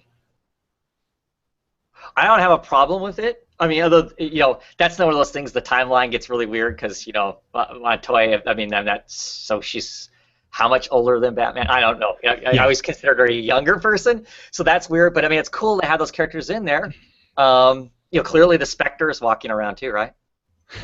Yeah, that's Montoya's partner, right? Crispin. Right. Yeah. What's his? So Cypress. Yeah, I can't remember. Yeah. So yeah, I mean, so for me, that's like some of those kind of name drop Easter eggs kind of things. I don't have a problem with it. I mean, clearly, the only reason they had a relationship is to derive a plot point. It's a Hmm. way. It's a way to create that whatever else that's there. I don't. It's not being used beyond that much. So yeah, whatever. I mean, to me, that doesn't bother me at all. I think it's cool. I think it's cool. They clearly you know, they decided that they weren't going to shy away from, um, Montoya's sexuality anyway. The fact that means Hmm. that you know, um, Barbara's a little more adventurous or whatever than what people want to envision her as. I don't care. I mean, how much information for me? I guess how much information and how hard and fast is Gordon's wife? I mean, how I don't know. To me, it doesn't strike me as that there is this rock solid concrete a description of what she was or is for that to be a problem for me. Hmm. So Well, that's my whole problem with Barbara to begin with, is that I don't know what she is besides Gordon's wife. So far, I've not been given enough. Well, okay, Gordon's wife, and she had a relationship with Montoya. She seems to be a good person, but what else is there to this character? I want. there isn't anything. She lounges around Really, their that's all they've shown so their, far? their, their awesome loft. She lounges around it, and I don't know. She's unemployed clearly or whatever. But She's I thought she had something to do with some museum, Well, I or guess did they I? maybe mentioned something like that at some point that she Yeah. was, but I don't know. We've never seen that or anything. I Okay, don't know. so that's my complaint. They need to develop her a little bit more. But again, this is the first season of the show. They need to develop all the characters a little bit more. So Sure, sure. okay, I'm enjoying it so far. Like I said, we'll see how it goes. I fully, like I said when we first started talking about the show, I fully anticipated that I would not be watching the show, and I'm surprised that I want to continue watching it at this point. Yeah, for me, I was totally sour grapes on the thing until I started seeing the first actual ads for it, and then for whatever reason, they showed just the right clips of ambiance of it, and I was like, okay, I'm excited to see it, and I've watched it, and yeah, I mean, I can sit here and tear apart every show if I really wanted to, to make it not fun for myself, but there's enough there that I'm entertained by and like and whatnot that I'm like I said, I'm just keeping an open mind and enjoying the ride for what it is. I mean, there's clearly things about it that I mean, me and you have friends that absolutely hate the show, so and I guess if I really wanted to go in it and dislike it, I can find stuff to dislike about it. But I think there's lots of fun things in there too. So. Yeah, exactly. And I think you could say that about any of the shows we've talked about so Oh far, yeah, because and none any of of the shows them, we will because like I talk said, about. none of them are like groundbreaking television. Yeah. That I would not put them up with a lot of other things I think are quality television, and they're they're not as far as that goes. But Hmm. they're fun entertainment for what a large chunk of what TV is. I think so. Okay, so you just mentioned Easter eggs, and I wanted to let's use that as the transition to the next show, Okay. because there was a fun Easter egg in this one. I thought, let's talk about Constantine. Now, I've only seen the first two episodes. The third one has aired at this point, but I haven't watched it yet. Have you watched or have you watched all three episodes? Yes. Hmm. Okay. So Constantine. So I figure, considering your history with the character, Hmm. because you loved Hellblazer so much, Hmm. and I did too for what I read of it. It was a great comic. That was a great character. I'm really sad that they decided to go with the New 52 version of the character. Although, I read the first 6 issues of the New 52 version of Constantine, and it was okay. I didn't keep up with it. Did you? No, I read the first couple issues and dropped it. Yeah, I didn't. yeah. I didn't care for it. Um, so I see in Constantine, and this is what network is Constantine on? That's NBC, right? NBC. Hmm. Yeah. Hmm. So I can see elements of both versions of Constantine in this show, Hmm. and I'm okay with that. I have no problems with that. Hmm. It's it's a little rough, a little rougher than perhaps some of the other new shows that have come out in some ways. Uh, the actor Matt Ryan, I believe, he certainly looks the part. In terms of if you want to cast someone who looks like a character from another medium, I think he looks like a young Constantine. He wears his tie too loose though. Well, yeah, okay. Just saying, I want to be critical about his look. He wears his tie way too loose. I mean, Constantine doesn't wear his tie tight, but he doesn't wear it, almost around his belt either. So yeah. But I mean, I'm not necessarily talking about his clothing, but just the physical appearance of the guy. Yeah. And he has he sounds British enough. Well, he's Welsh, so I would hope so. Yeah, exactly. So I like the character as he's portrayed so far. Yeah, he's got the right swag. He's got the right swag to him. I mean, I think that Mm-hmm. I know that a lot of people have been complaining. Again, we're going back to making that comparison to the comic, but a lot of people have been complaining about how he's not the Hellblazer Constantine enough, and that's the one they prefer. And I totally get that. I understand that compulsion to want the character to be the one you like as opposed to the one that you don't like. Nobody would watch that show though. Right. So so I was watching that first episode, and I made a comment on Twitter about how Constantine is a right bastard, but he really isn't in comparison to the John Constantine in Hellblazer. No. But I don't think that would work on network TV. If they put this on, I don't know, one of the other HBO or Showtime or something, they could probably do that and get away with it very easily, and probably do it well. But it's on NBC. So there has to be certain allowances that are made about the character. Certain places the show simply cannot go because it's on network television. Sure. So, but despite that, I think they're skirting that line pretty well, and maybe a little too safe in some ways. But again, we're only 3 episodes into this show, and I'm loving it. This is the show out of all the new shows that I'm watching that I intend to watch, within days after it airs, because I love the setup, I love the premise of it. I'm enjoying Matt Ryan's portrayal of Constantine. The deal he has set up with that angel, I find intriguing. Depends on where they go with it, really.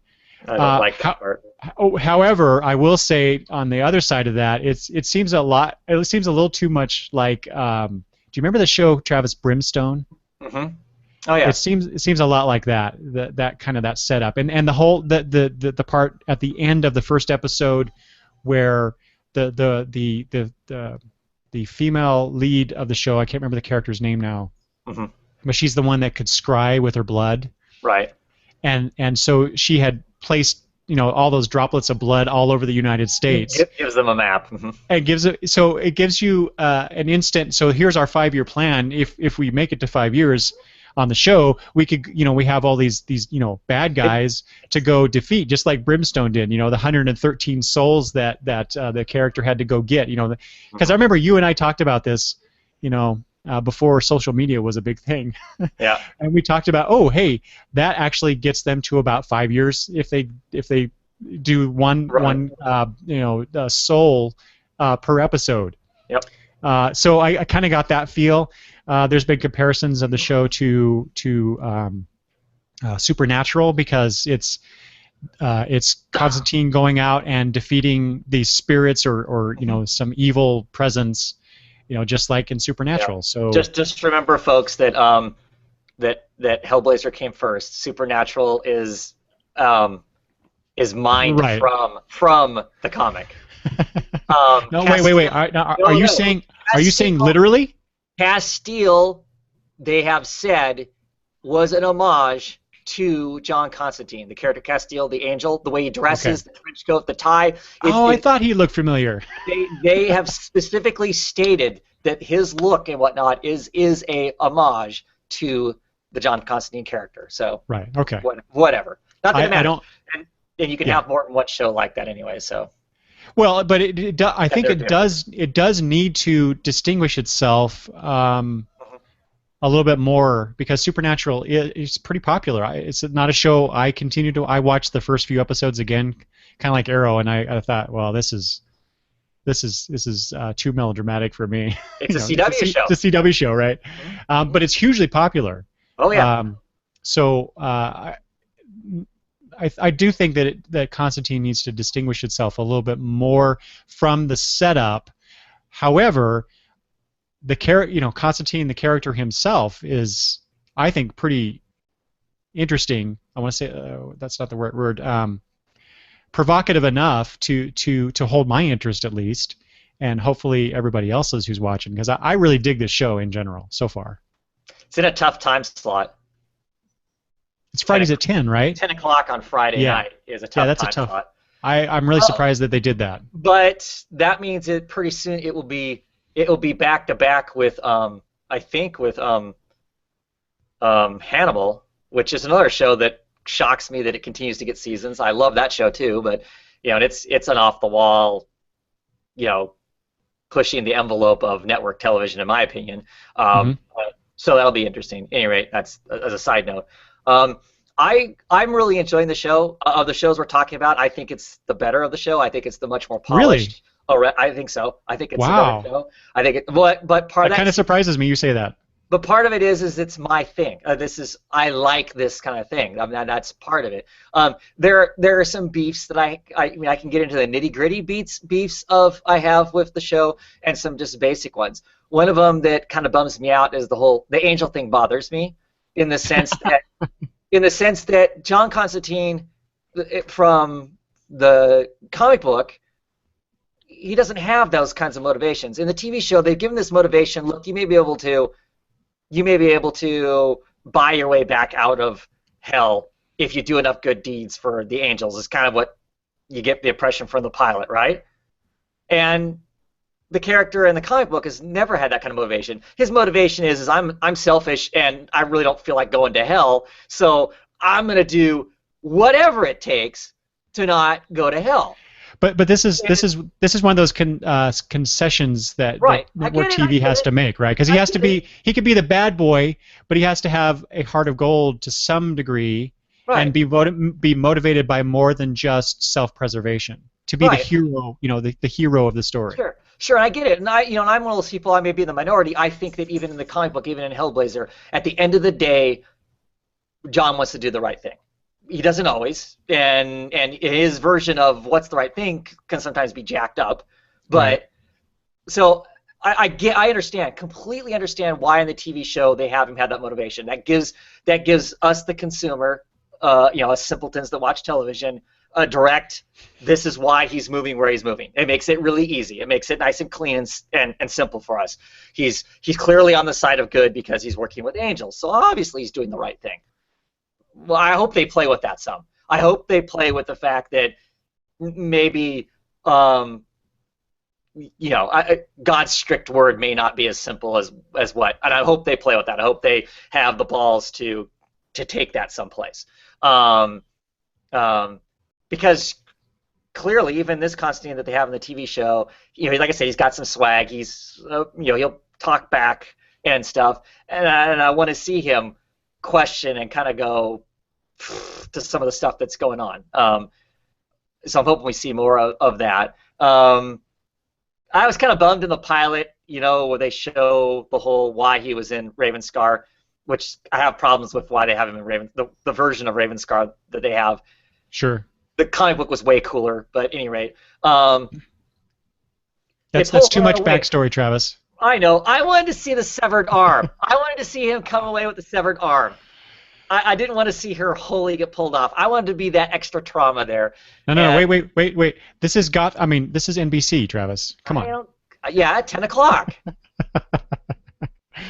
But anyway, I mean, they got, well, you haven't seen the latest episode, but there's people actually exploding in the latest episode. I mean, in big gouts of blood. So, yeah. No, I like the show. I think it hits most of the notes that it needs to. Like I said, I could get into the why I think the comic is still better. I hope they develop the characters more. I hope there becomes more of a storyline than each week we fight a monster.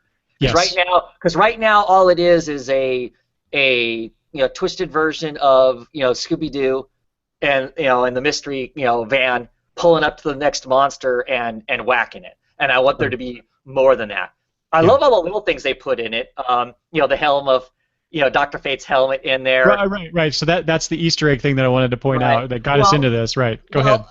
So they're in the house. They're in a version of the House of Mystery, because in the episode you haven't watched yet, Zed shows up, gets to their base of operations, and they're kind of showing her around, and they open up this one hallway, and it looks bigger on the inside than the outside, because they open this hallway, and this hallway goes on for eternity, and Constantine Wait. goes, we're not going to wander around the house, and closes the door. So Okay. So there wasn't a direct Doctor Who no, she literally says. comment. She literally, other than saying Doctor Who, she literally says it looks bigger on the inside than the outside. I mean, she literally does say that. So, All right. which I'm sure. Okay. So yeah. So you mentioned the character Zed, and so she showed up in the second episode that aired. Because they decided that they didn't like the person from the pilot, that relationship wasn't going to work. The relationship between the characters, not the actress. Right. The characters. Right. We'll make that distinction. Right. So they wanted to go with a different direction. Although I kind of wish that I kind of hope she comes back in and out. I don't know. I like the actress and Sure. that character in that pilot episode. Sure. Not that I don't like Zed. I've only seen one episode of her so far. So, yeah. So I want to mention Zed. Did you know that they refilmed some of the pilot stuff because of that reason, because of the change in direction? So I'm sure they refilmed the ending of it, right? Yeah, exactly. So yeah, that whole bit at the end where Chaz shows up and says, I don't remember the character's name now. Right, that she left or whatever. Right? That she's just gone. So that was all new. Mm-hmm. Anyway, speaking of Chaz, so there's that first episode where he's indestructible now. Yeah, what do you think of that? That was bizarre. That was those things where I just went, okay, we're obviously throw the comic book out. We're just gonna go with this as it is. Because Chaz is a very human character in Hellblazer, right? Extremely. He's a bloke, and somehow he ends up, he's the only friend of John's that doesn't get totally annihilated throughout most of the book. So, yeah, now he's way less fragile. Obviously, he comes back or whatever. I mean, I don't know if they'll explore that at all, but clearly he's something different, which I guess works for the TV show in the sense that if they're going to continue along the lines of anybody who hangs around with Constantine ends up dead, this is how he somehow manages to hang around Constantine and not end up dead. Yeah, if it's so dangerous, then yeah, he would have to be. But then again, if he can be resurrected in whatever fashion he is, because like I said, I've only seen 2 episodes and he's only died in 1. Right, that's it. Where's the I don't know. Where's the dramatic tension there for that character if he's indestructible, as you said? Well, there hasn't been any, and I don't know if there will be now at this point. I mean, the character's been around, but he hasn't been any kind of a focal. So yeah, and don't you find that interesting? Granted, they decided after the pilot that they wanted to go in a different direction with the female lead, and so they bring in Zed. And so they use that second episode to introduce the character and get us interested in her. So I can understand them not focusing on Chaz more than they have, but at the same time, he's Constantine's buddy. Not essentially his buddy. Right. That whole buddy cop type relationship type of thing. I fully expected Chaz to have more lines essentially, and more screen time, more interaction with Constantine than he actually has had so far. I find that interesting and bizarre. Why would they not do that more? I guess, but that may have to do with how they're setting up the Creature of the Week episodes. Because they want to focus on those particular stories, the action, right. good versus evil type thing that they're setting up. Yeah, that's the exciting part. I mean, so I'm sure we're gonna continue to see that. I just hope that we start working in more of the character of these people, even the Yes. character of Constantine. I mean, it's there. I think it's kind of there. I mean, at least with Constantine, like I said, he has the swag and whatnot. It's there. The latest episode, they touch base on his punk roots, Oh, so good. I thought was fun. Um, so that's cool. You know, that the latest episode has Papa Midnight in it also. Yeah. Um, I saw the promo for that. Yeah. you know, interesting take on him. So yeah, I think it's all there now. We're only 3 episodes in or whatever, so I mean, it clearly takes time.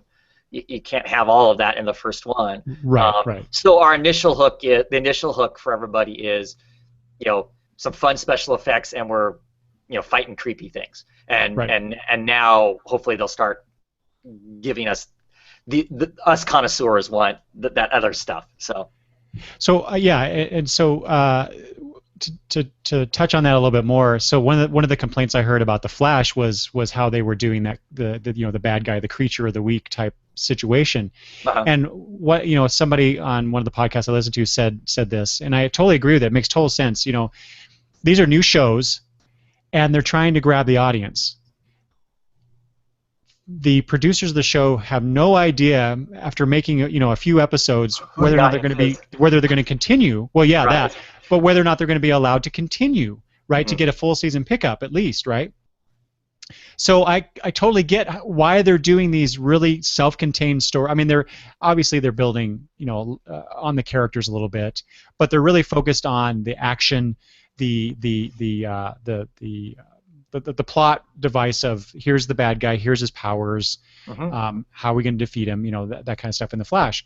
So now that they've, you know, like in the case of the Flash, they've got that for that full season order, they can now move beyond that a little bit, you know, safely, knowing Mhm. that they have, you know, 20, 22 episodes ish, whatever, however many CW does in a season. So I can see the same thing with Constantine. You know, they need to focus on these really self-contained stories, get people interested in the show, Right. and then develop those things. But obviously, like you say, in that third episode, they're already starting to give a little bit of more backstory with Constantine, and Mhm. introduce Papa Midnight. You know, more characters from the book, you know, etc. So I used to be really, just like some people that I just mentioned, you know, the critical of how TV shows start off, but not realizing that it's because the producers of the show are trying to get more people to watch and get that more secure continuation of the show. You know, so Mhm. I'm really hoping, just like you, that this show really grabs me, and just because of the character and the content, I really you know, not naming the actual show, but supernatural elements of it. You know, Mhm. despite the fact that I don't watch Supernatural. uh, and I understand your objection to the whole angelic angle, but I Well, I I, li- I I I like get I it. like the angelic stuff. You know, I'm really hoping that the angels end up being portrayed as not, you know, perfectly good characters, and I kind of got that sense from the actor who's portraying that angel. I can't remember the character's name, the angel's name in the show, um, nor the actor's name, but he was on Lost for a while. I know that. Mhm. But his portrayal of that character seems a bit sinister in some ways, which I liked. But I totally agree with you about, you know, Constantine's connection or lack of connection with the angelic host in the book, Mhm. unless of course it's a means to an end for him. You know, he gets something out of it as opposed to what they presented here. But I'm okay with what they've set up. I can forgive that for now, and but hope that you know, the whole angel versus demon thing isn't as black and white as they've kind of set it up to be, to some degree. Uh, you know, go beyond that, make it more gray and less black and Well, white. as long as they don't introduce too many demons that have personality and are going to sit around and have conversations and stuff like that to really turn it into a battle between you know, between the heaven and hell, I think they'll do okay. I mean, at some point we're gonna engage long term. I'm assuming long term evil nemesis. You know, of some sort. I can't imagine that all the villains are gonna be kind of nameless, creature kind of things. But I don't know. We'll see. Like I said, completely understand why the angelic thing is there and stuff. I guess the part that really didn't settle well with me on that whole aspect was when basically the angel puts forward the possibility of you're going straight to hell and this might save you. Him getting misty-eyed about really there might be a chance to save my soul versus right. Yeah, you see what I'm saying? Versus John Constantine would go, hell yeah, I've got a way to get myself out of this now. That moment he lost the Constantine swagger that they've done a good job of him capturing all the way along. Because not to say that in the books John doesn't have weepy-eyed moments, but they're a different kind of a weepy-eyed moment than that. To me, it was like this. It was a soft part that doesn't match up to my version of the character. It was just that moment that. Like I said, instead of it being that way, if it would have been more delivered, if it would have been more of a, I've got a way to get out, I'd been liking it more than the kind of misty-eyed, my soul may not be lost forever thing. So yeah. But still, like I said, really like the show. I watch it while I stay up. Normally, I'm a person that goes to bed by 10 o'clock or somewhere around there. I stay up. I watch it. I record it too, but I watch it live. I don't. All the other shows I record them and watch them later on, but that one I am excited to watch. So yeah, exactly. Same with me. To Friday and watching it. So yeah. I really hope that this show gets picked up for a longer haul, but I'm not all that confident that it will, considering the time slot, considering the content of it. I'm trying to think how, but like you said, you mentioned Hannibal. That seems to be resonating with viewers too. So. I don't know. Actually, that's a show I don't watch, but I've heard enough about it to know that it really kind of pushes the boundary for a network show. So I'm hoping that Constantine fills another niche in the viewers that like shows like Hannibal, perhaps. Yeah, keep it going, guys. Everybody watch it. Yeah. All right. I have one more show we should talk about, and then we could talk about some other little things, Travis. Okay. Agents of S.H.I.E.L.D. Are you watching that? Not consistently. I don't record it. If I'll watch The Flash because of course they moved the time slot of Agents of S.H.I.E.L.D. because those two were going up against each other, and then they moved Agents of S.H.I.E.L.D. to a different time slot. They moved it to a later time slot. I do watch it after The Flash if I have time or whatever, but not consistently. So I watch it sometimes, and sometimes I don't watch it. Okay. Well, I know too that you were not particularly up on the show when it last season when it premiered. Yeah. Well, I watched the first couple. But here's my biggest problem with Agent of S.H.I.E.L.D. I'm not a big Agent of S.H.I.E.L.D. fan. I'm not a fan of the Agents of S.H.I.E.L.D. in the comic book even. If a comic book drifts enough off into just being Agent of S.H.I.E.L.D. stuff, I lose interest very, very quickly. I like them as an organization being in the Marvel Universe, but I'm not a big fan of them, the super spy. I mean, I love Nick Fury, the old Steranko book, because it looks gorgeous, it's cool, it's its own comic book thing. But so Agents of S.H.I.E.L.D. already has marks against it for me, just based on that. The premise is of people that I'm not that interested in. I'm not a Coulson fan. I mean, I kind of liked him a little bit in the movie. I think he's ridiculous in the TV show. So. Come on! You're being too hard. No, I'm not. You show up to parachute down into some place to fight some bad guys, and he is still freaking wearing a three-piece suit and dress shoes. Give me a freaking break. He's styling. He's got style. No, he's stupid. That is stupid. Okay. I'm sorry. Okay. I will give you. I will grant you the stupid. Because there's something that happened at the end of the last episode that I watched and it's the second time something like this has happened. These agents of S.H.I.E.L.D. are the stupidest agents of S.H.I.E.L.D. or stupidest agents of anything ever.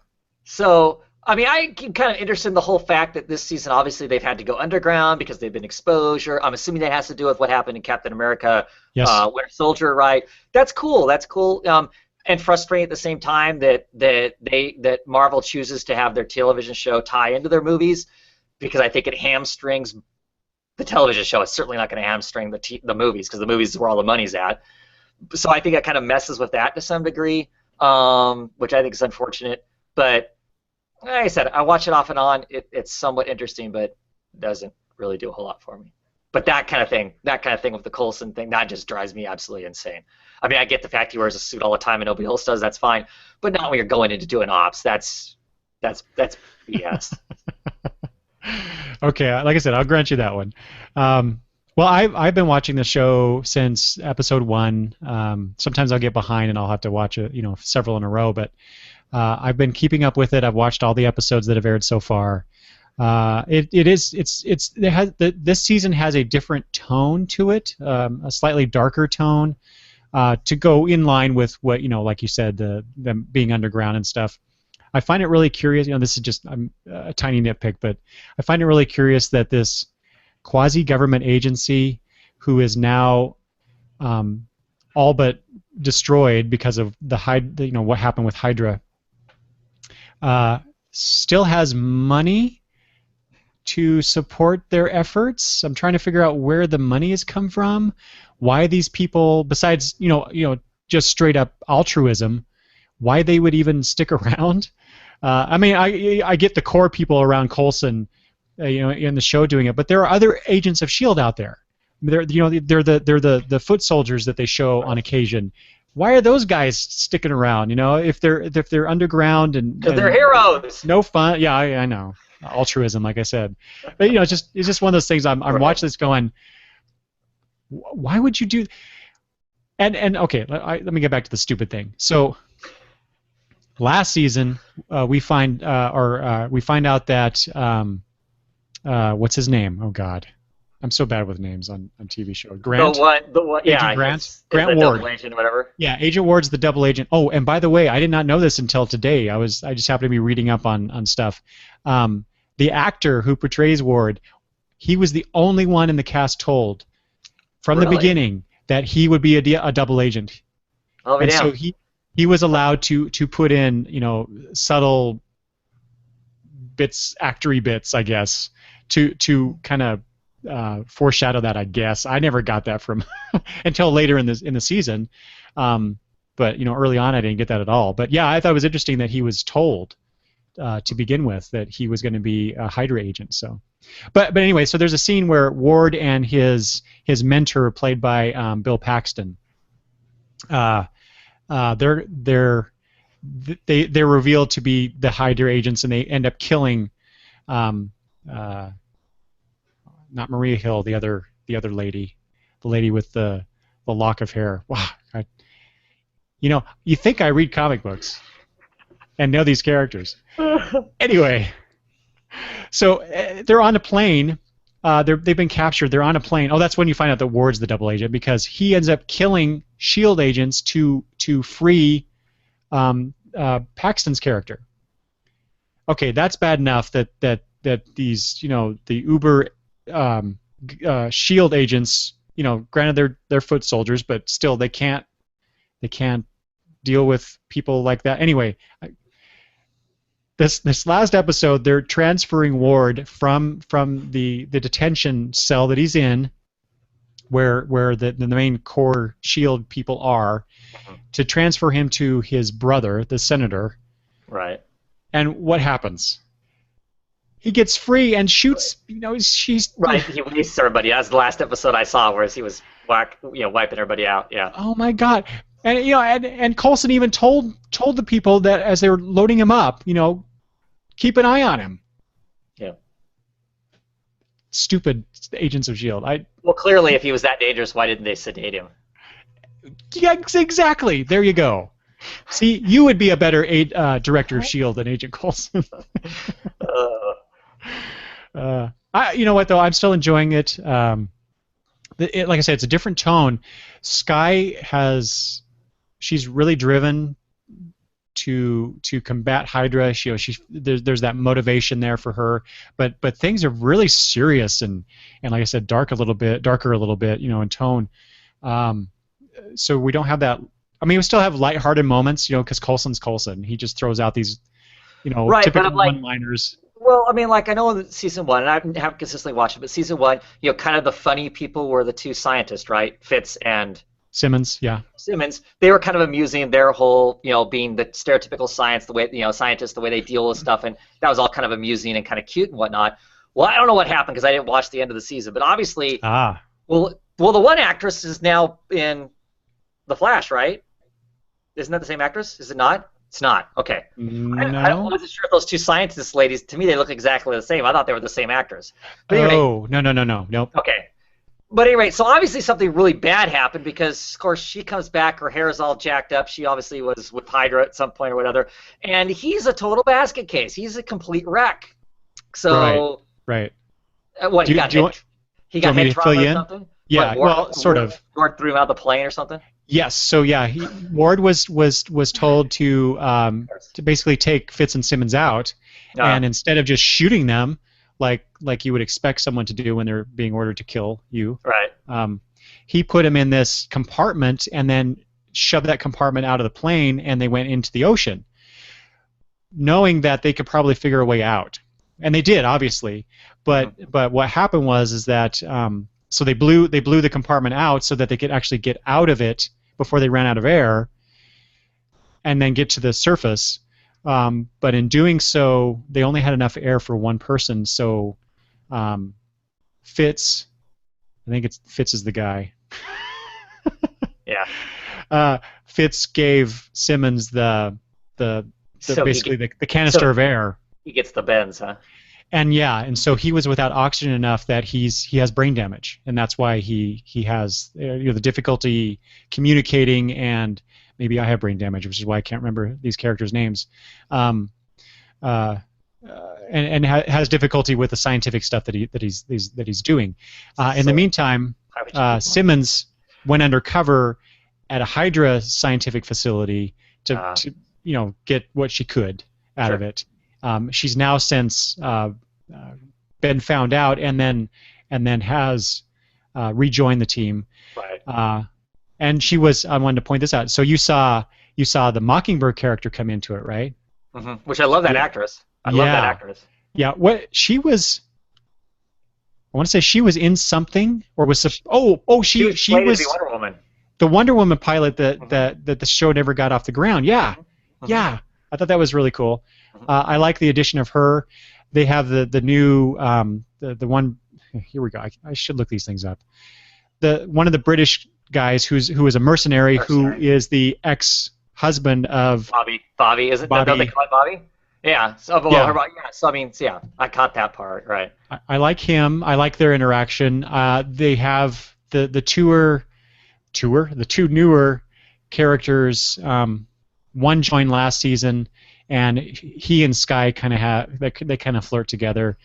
And then there's the other character who is I guess he's the mechanic of the show now, and he's been helping Fitz get things done, and I really like the relationship they're building there. So they have all these characters, somewhat newer characters coming in, or new characters coming in to the show, and they're developing these one-on-one relationships with other older characters, so we don't get that same dynamic that we've seen for the past season. And so I'm liking that they're building up the characters and the situations between them. So I'm really enjoying the show. You have the whole alien scribbling that Coulson is doing, that I'm sure will tie into some movie at some point. I can only guess. The Skrull are going to come around at some point, right? Skrull or Kree or whatever. Yeah, who knows? Or maybe it is just a total. They're building up something for the end of this season, or for a future season. Who knows?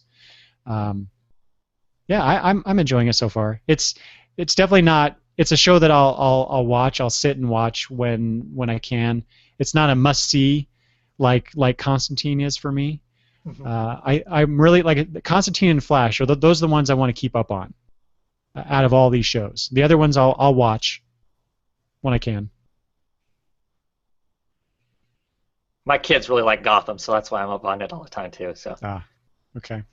Well, my 8-year-old, soon-to-be 9-year-old granddaughter, she really wanted to watch that show, and so we started watching it. I was told, well, I think by you, Yeah. and by our friend Greg, because he's watching it too, that maybe I should preview it Yeah. before, and yeah, I did, and she's watching it with me. And she continues to want to watch it, so we'll see how that goes. Some of the things in it, I'm a little like, oh, maybe she shouldn't be watching that, but Yeah. it's not as bad as God, I don't know. Walking Dead. We don't let the kids watch that show at all. Yeah. When like I said, when my daughter and her fiance comes over to watch it, we have the girls go. Our two granddaughters, 8 and 10, go to their room and play in there. Yeah, definitely. Yeah. Okay, anything else we want to say about any of these TV shows that we were watching, Travis? I think so.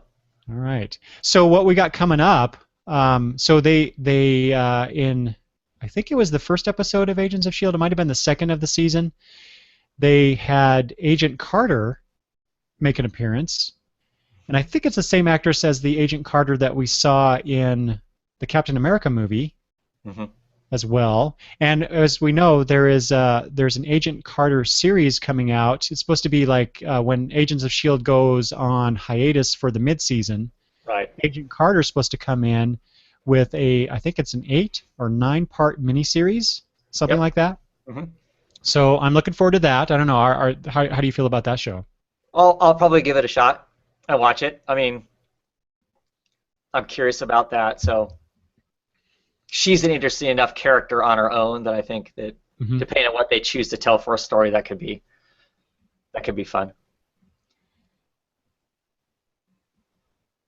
I had a thought and it just flew my mind. So okay. Okay, and then we have iZombie, which is based on the Vertigo comic from a few years ago. I looked it up real quick this morning, Travis. I didn't see any indication of when that was going to appear. Yeah, I don't know. They had a lot of talk about it for a while, and now it's just kind of like the talk has quit. So, but I thought it was like a done deal. I mean, I thought they, had shows in the can and everything even. Well, I understand. I'm sure that's true because I understand that it was considered a mid-season replacement for something that was not going to, obviously go forward. Okay. So we haven't made mid-season yet. So maybe spring it'll be out. Who is that? Do you remember where that's being? Is that AMC? I don't remember. I can't remember if that's at AMC or if that's something. Okay, cool. Here, I'm going to look it up real quick. In the meantime, and then we have Daredevil in 2015, the Netflix series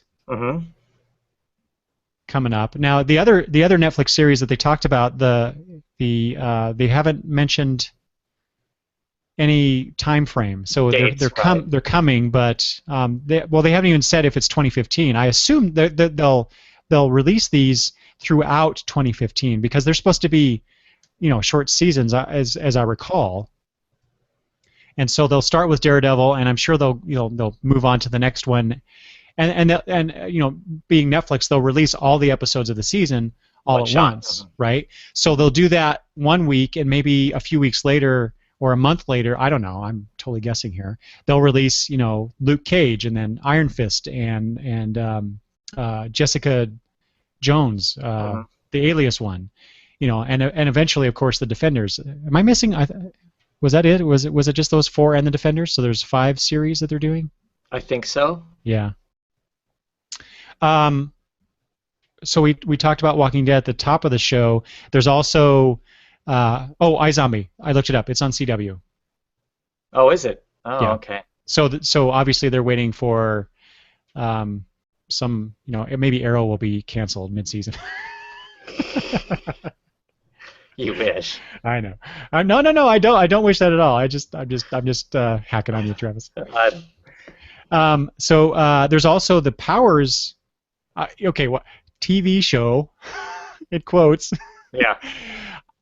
I don't mean to belittle it, but and because it's really, I mean, I love the comic. Bendis and Emming have created a really interesting take on a superhero comic with the Powers title. Mm-hmm. When I heard that they were producing a possible TV show for it, I'm like, oh yeah, hell yeah, I'll watch that. I love the comic. I bet the show will be good. And then you know, I heard that maybe it wasn't going ahead, and then suddenly it was, but it's a PlayStation. PlayStation. Thank you. I was going to say Xbox. I'm like, that's not right. It's a PlayStation show. Mm-hmm. Sony's producing it. Well, yeah, because that isn't that they're behind PlayStation, right? Sony. Mm-hmm. Yeah. So I don't know. I don't mean to belittle it at all because obviously Netflix is a different medium to a delivery medium from Mm-hmm. quote unquote television, right? Mm-hmm. But I guess I have a hard time getting behind something that I can't access unless I have this special equipment to do so. Get with the times, man. I guess I don't have. I guess you could look at it two ways. One, that obviously they've been struggling to get that show made, but Bendis and them believe in the show. Yeah, that's true. Because it was kind of quasi greenlit a half a dozen different places. It seems like Fox had it at one point. You know, it sounded like it was going to be on something else at some point or another. So I mean, obviously it's had its ups and downs. They had actors all hired and were doing pilots, and those actors are all gone, and now they've got totally new people. So obviously it's gone through some aches and pains. I think it's kind of, I mean, frustrating, obviously, if you don't have a PlayStation to watch it and whatnot. I do. So, but do you plan on watching it? I'll probably give it a shot. Yeah. Is this something that you get? I am not familiar with PlayStation, so is it something? Do you have to pay a subscription, or how does that work? How do you get to watch it if you have a PlayStation? Well, I'm assuming I'll be paying for it. I'm assuming I'll pay for a subscription for that or whatever. Like like you have games, you could download content or whatever. To add to the game, to add more stuff to the game if you want. I'm assuming it's gonna be along the same sort of lines. I have no idea. So is it? Do you think it'll be? I assume that they'd offer you could buy individual episodes like you can from iTunes. Or you can buy for a season pass. I would guess, but it's new. That's just it. So I'm okay with it because it's new. It's a new way of delivering, quote unquote TV to me. So I'm interested to see what it is. I'm not going to poo-poo it that hard. I mean, yes, it is frustrating the fact that obviously if you're not, but a lot of that stuff's kind of that way. If you don't have Amazon Prime, that's the only place you can see reruns of certain shows and stuff. That sucks too if you don't have Amazon Prime. It's all part of this new.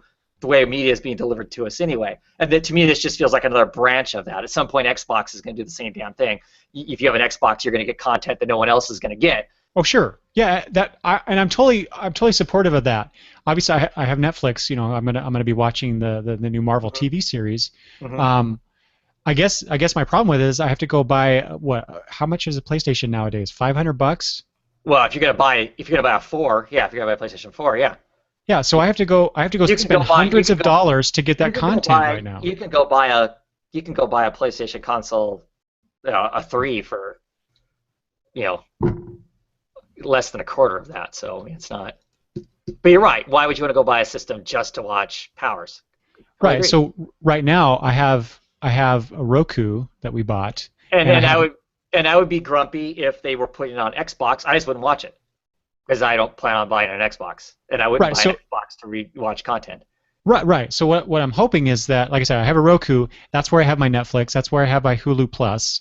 Mm-hmm. So I'm paying my subscriptions to those services, but I can access them through this one device that I spent, $50 on, if that, right? So what I'm hoping is that after a time, maybe PlayStation will allow it to be. Delivered in a different fashion, so I don't have to go buy a console just to watch it, because I really want to watch this show. Mm-hmm. Yeah, well, that may be the case. It's just who's getting it first. They're getting it first. Yeah, it totally makes sense to me. But you know, as a special thing, as a PlayStation subscriber, you get this cool TV series. Right. I And get that. it may inspire a few people to go. Well, I always was kind of decide which system I wanted. I'm going to go with the PlayStation instead of an Xbox because I'm not only am I going to get to play my games and whatever. Now I've also will get access to this show. Hmm. You know, I mean, I'm sure that's why PlayStation. One of the reasons PlayStation is doing it is it's just one more reason to buy PlayStation instead of Xbox. Seems how in a lot of ways the two things are the same damn thing. But Yeah, yeah. Okay. Anything else we want to talk about? Comic book TV-ish wise. Supergirl. Okay. Yeah. I, So, what was the last CBS, thing that you heard about that? CBS is picking up the Supergirl.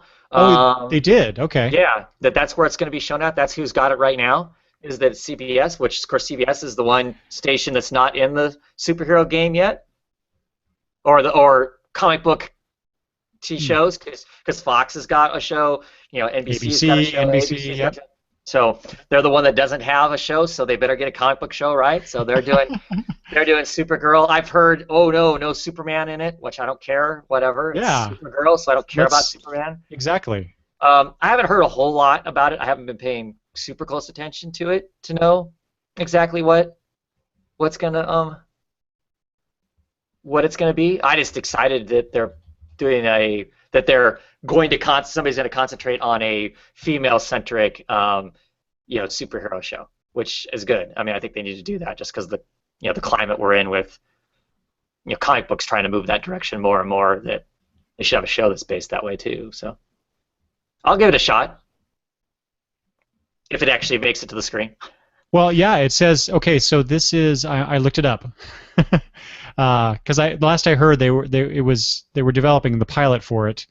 But apparently, a few weeks or several weeks ago, confirmation arrived. It's being developed by, Greg Berlanti's behind it. So he's the guy behind Arrow, right? Mm-hmm. Yeah. Yeah. CBS has received a series commitment, or they've given a series commitment. So there you go. Yeah, that's cool that they're doing that. Yeah. Yeah, my granddaughter Gabby she's a Supergirl fan, and so she's really looking forward to that possibility. When I told her about that, and then Madison, who's a big Batgirl fan, said, "What about Batgirl?" And I had to say, "Sorry." Let's watch Arrow. Maybe she'll show up in it. You know?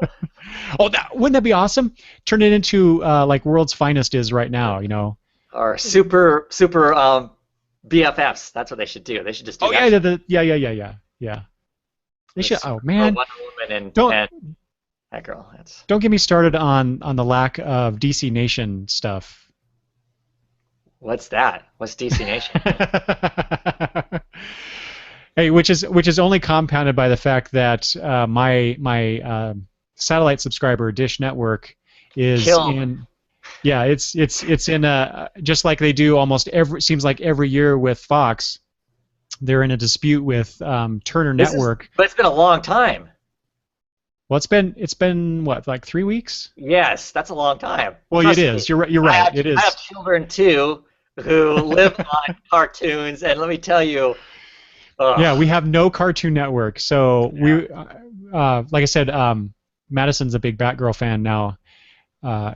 And Batman fan, but Batgirl mostly. But we were watching that Beware the Batman, and of course, like I said earlier in the show, it was cut short, but Cartoon Network did burn through the episodes by showing them like at 11:30 at night here recently.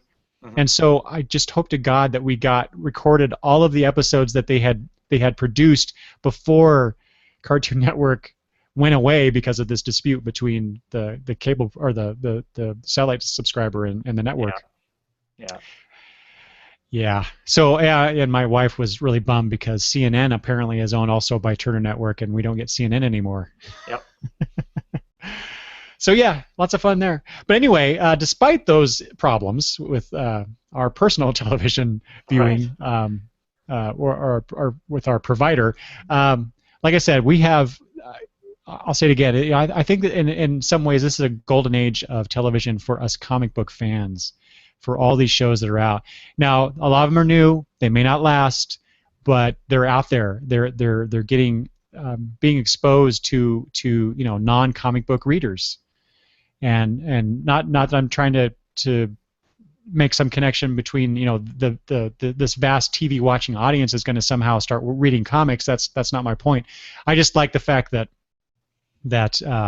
these characters, these concepts are being exposed to a wider audience than those of us who have read the comics for all these years. I just think that's really, really cool, and it's always cool to see the stuff that we've been reading on the pages for so long be transferred into a different medium as they are on TV or on film. Yep. In another show, we'll talk about potentially the consequences of all that, but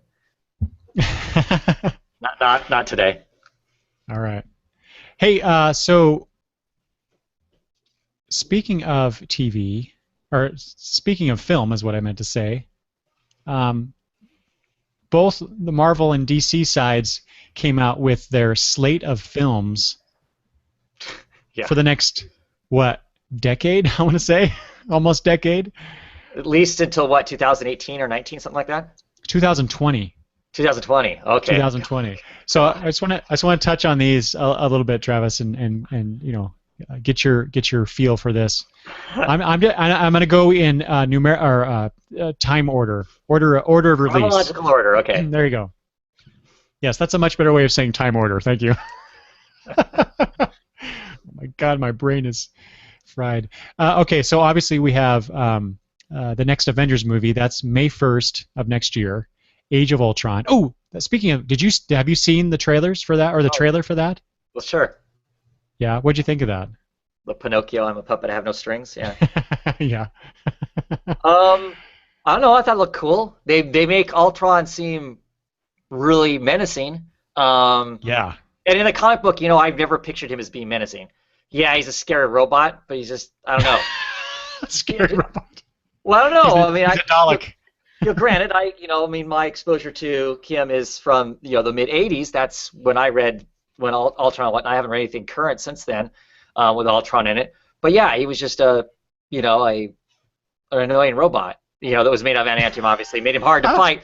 But it never struck me as being scary. Sinister. Whereas, yeah. Whereas in at least the trailers I've seen, he comes across as being really sinister, as being this scary thing. I'm like, ooh, that's kind of exciting. I mean, I will definitely be in line to watch the movie. So yeah. Did you also see? I saw this. This is part of the trailer, but it's so quick that I think you miss it. But I saw this originally on Tumblr. Somebody had taken screen captures of the trailer, and they focused on the very quick scene, like I said, of people trying to lift Thor's hammer, and yeah.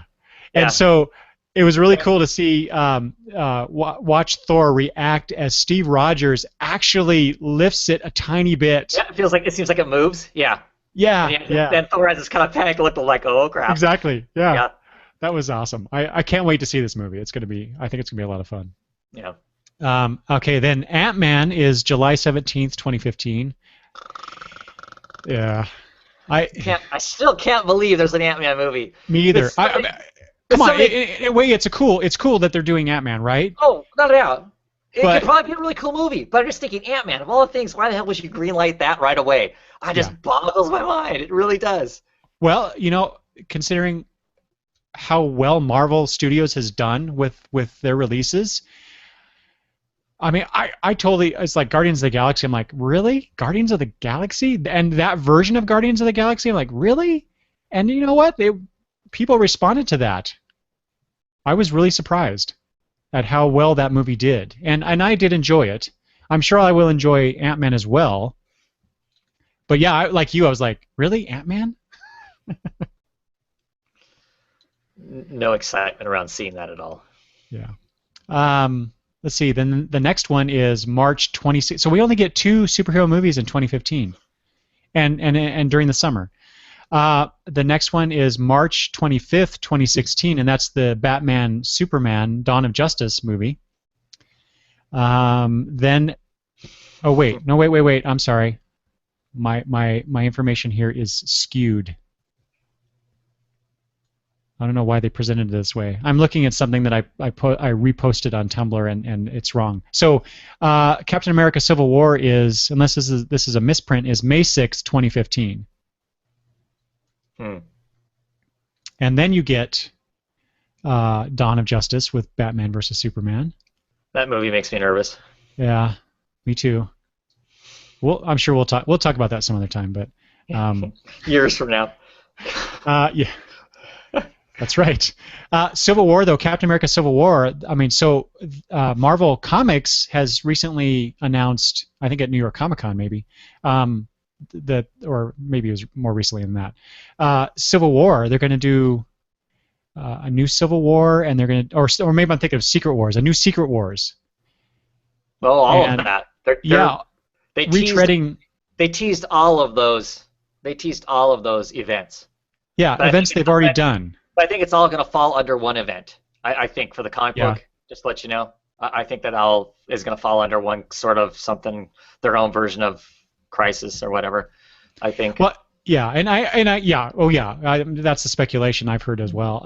But I found it interesting that they named the next Avengers movie Age of Ultron when at the same time that they announced that they had a miniseries, a miniseries event called Age of Ultron, and now we have Captain America: Civil War, and they've announced a new Civil War situation. So it's really interesting the synergy between Marvel Studios and Marvel Comics that they're being very closely worked through, I guess. Yeah. And obviously, many people out there in internet land, and I've had thoughts myself. Why can't Warner and DC work more closely on their properties as Marvel does? But you know what? I'm of the mind now that I don't want them to. I would love for them to stay as far away from each other as they can. Obviously we don't want Warner and DC to mimic what Marvel has done, and so like I was going to say, they're different properties, they're different attitudes. I'm just going to let them, let's see what happens. Let's let them do their own thing instead of tearing them down before the fact with their expectations. I know, runs contrary to... That wouldn't be the internet, and that wouldn't be fandom. What the hell are you talking about? I know. Let's see here. Suicide Squad. That's, talk about, we're kind of being critical of Ant-Man. Like, why Ant-Man? Suicide Squad. That's kind of along the same vein, isn't it? Except for people love Harley Quinn, and people were pretty excited for that brief tease that was in the Arrow, and people were excited by the cartoon. So, did you watch that Batman Escape from Arkham? I haven't seen Travis. It. See, that's what I keep hearing. So, I think it's good. So yes, I can see it for those kinds of reasons. It is weird though. It's because it's going to be, of course, a movie about bad guys. Because they're bad guys. They clearly have to be bad guys.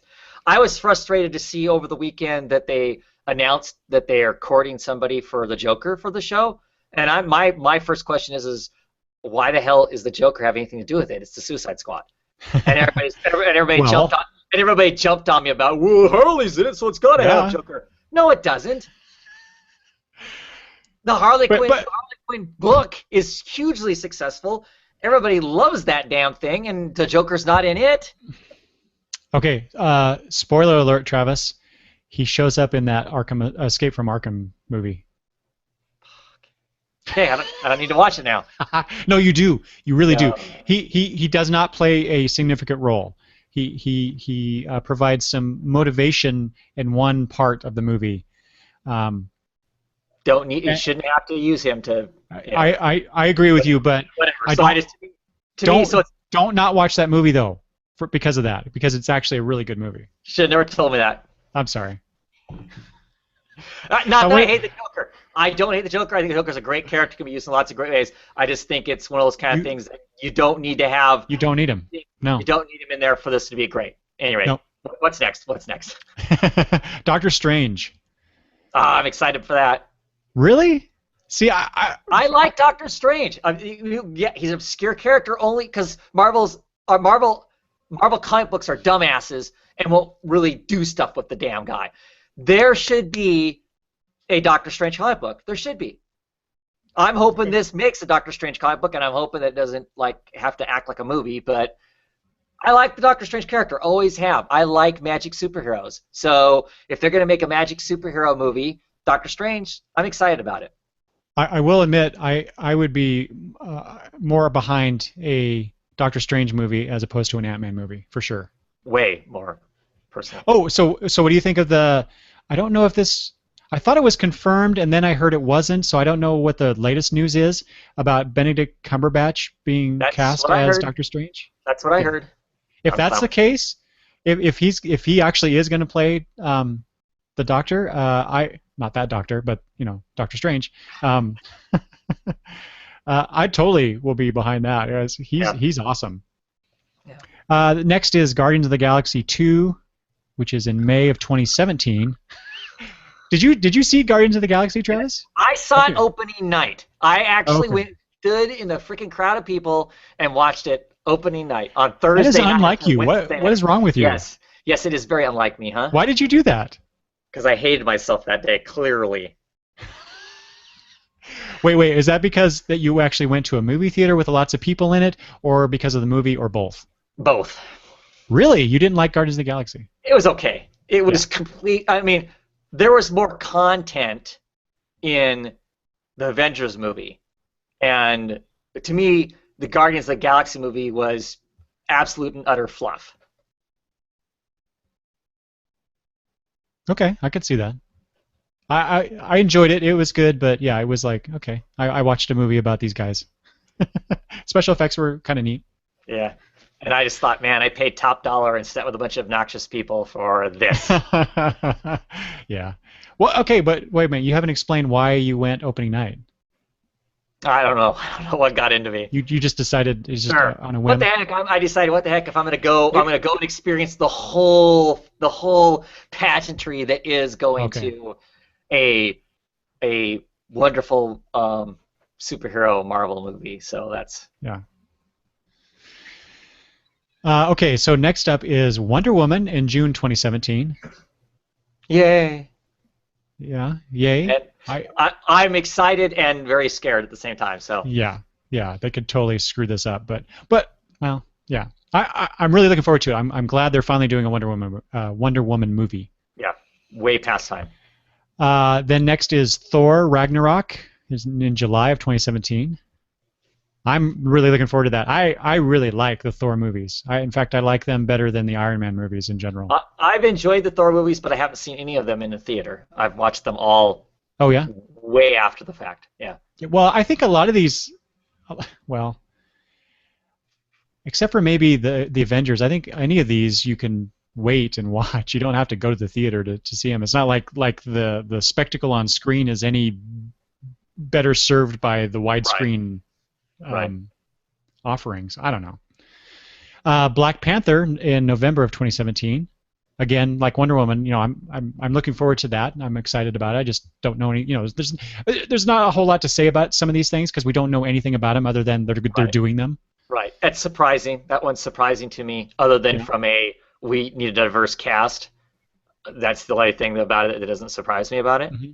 I mean, I don't know. I don't know the motivations obviously behind the studio for doing it, but that's kind of what it feels to me like. Is that to some degree that's Yeah. what that is? Well, maybe, but I'm glad they're doing it. Because it's not a character anybody talks about. Exactly, but like Right. Ant-Man. Yeah, but Black Panther's cooler. Yeah, I know. Yeah. Anyway. And and if they do anything, if the characterization is anything at all like what Hickman has been doing in the new Avengers comic, man, I will be, and Doctor Strange for that matter, because he's in that comic too. Right. If they do anything along those lines, pick up any little bits from that comic, that the portrayal of those characters in that comic, I am totally on board with that because those, especially Black Panther, the stuff that they're doing, setting up between Black Panther and the Aquaman guy in Marvel. Submariner. Namor. Namor, yeah. Wow. Oops. I know. Whoops. Sorry, Marvel fans out there. That stuff is just like, oh my God, the animosity and the détente that they set up with these characters, it's just awesome. I get excited about it. I love that book. Then we have the full-fledged in November. Same month as Black Panther, apparently. Just a couple weeks later, Justice League, a movie called Justice League. So we get that. Followed by Excited for that. Yeah. For the now. potential's there. The potential is there. Just don't screw it up. Followed by The Flash. And okay, so let's talk about that for a second, Travis. So they made so I saw a post by someone who works at Marvel. I won't dignify it by calling attention to him. But he had put out there on his Twitter feed, how much of a how dumb can you, or how stupid can you be by releasing this information about the Flash movie when your new TV series is a week old or 2 weeks old or whatever it was? What a dumbass. Sorry. So what do you think about that? About stupid. Which stupid? What he said or his comment is stupid. They're two completely different things. TV franchises and movie franchises are completely different monsters. Clearly, the person who works on a level of television isn't necessarily the person who's going to work on a level of movies. And DC and Warner have both clearly stated many times now that their TV world is not tied to their movie world. They're two completely different beasts and whatnot. It doesn't take anything away from the TV show or the actor who's playing the Flash to announce that somebody else is playing the Flash in a movie. That's just dumb. And to think that we, the consumers, are so retarded that we can't grasp the idea that they're two different things is pretty insulting, I think. So whatever. So in the case of Marvel, they basically just said all of our TV shows are going to be less than because we can't introduce an actual honest-to-God superhero in our TV shows because there's no way you can afford to pay Robert Downey Jr. money to actually spend more than a nanosecond in a like with Nick Fury, yeah. Right, a nanosecond in the thing. So that sucks. I think that sucks. I know that regardless of the level of DC show I'm watching, there's the potential for anybody to show up. I could be watching The Flash and Superman could show up. I'm not limited by the fact that there could be a Superman show up in the thing. Whereas with the Marvel, I know that's what's going to happen. So I think it's just dumb. I think it's dumb on a lot of levels. I think it's immature Marvel management bullshit to be saying that. Excuse me. Okay, but let me provide a counterpoint, even though I don't want to, Sure. because I agree with you totally. But there has been in the past there has been this path from TV show to movie, and sometimes vice versa. So for the typical audience member, and by that I mean not us, not comic book fans. I would think that people who are aware of the TV show The Flash because it came first, and then they go see the movie The Flash, or maybe because they go see the movie The Flash because of the TV show, and then you get this totally different universe, different actors, different situations. Is that going to? Okay, so you know where I'm going with this. Right. So basically, you're saying that the average consumer is stupid, is what you're saying. Well, no, not that. We're gonna get stupid. Stupid productions because we've got stupid audience members. To me, that's what you're saying. And it's just like saying that. Obviously, I watched the first Spider-Man movie that came out with Garfield as right, that's his actor's name, as Spider-Man. So clearly, I can't adjust to watching a current Spider-Man movie because there's a different person being Peter Parker. He acts different. He rides a skateboard. So obviously, my brain can't grasp the fact that there are two different Spider-Man. that is. Come have that argument. I would love that guy to come on the show and have an argument with me because that's just. I mean, I don't want to call him dumb, but that's dumb. That's a dumb argument, and I don't think it holds water. Yeah, I agree with you. I just want to put that out. Just the confusion that people may have. Yes.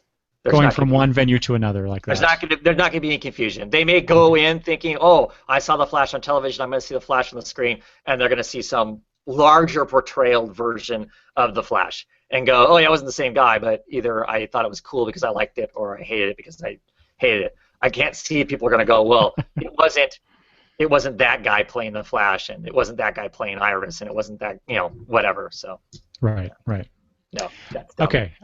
Next big film will be Avengers: The Infinity War Part 1. This is May 2018. Oh, and did I mention the Flash? That's March 2018. So there you go. So then in May 2018 we get. Wow, we get 4 movies in 2018 for superhero stuff. But Avengers: Infinity War Part 1.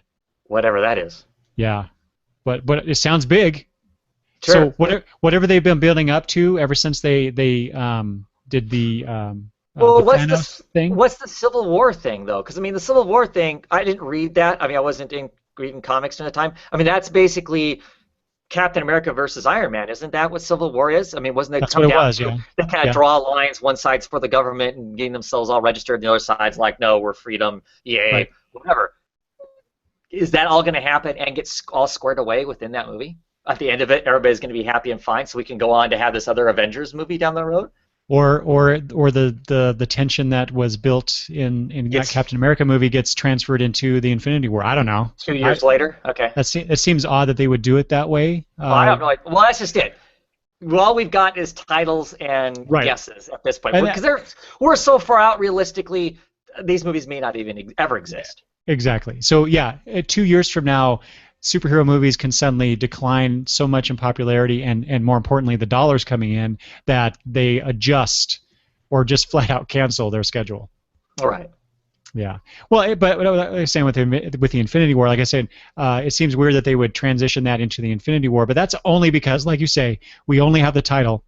Right. And I'm assuming a lot based on that title, because that and what the build-up that we've had with the whole cosmic aspect of the Marvel Cinematic Universe, beginning with that Thanos cameo, into more recently the Guardians of the Galaxy and the Tesseract and the Infinity Gems, all that stuff that they've been introducing. All the little things they're hinting along the way, right? Yeah, makes sense. It makes sense.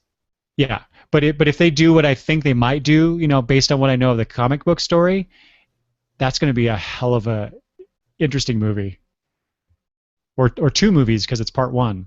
Yeah. Well, I don't know how us, common viewers are going to be able to grasp all those little nuggets that were in all those other movies to be able to put together for a movie in the future. Travis, are you telling me that you think the common viewing audience is stupid? They can't grasp that stuff? No, I don't. But and God bless the few people who produce things that don't dumb it down for us. That's the problem. Oh yeah. Well, do you think Marvel's done a good job at that though? Not dumbing things down?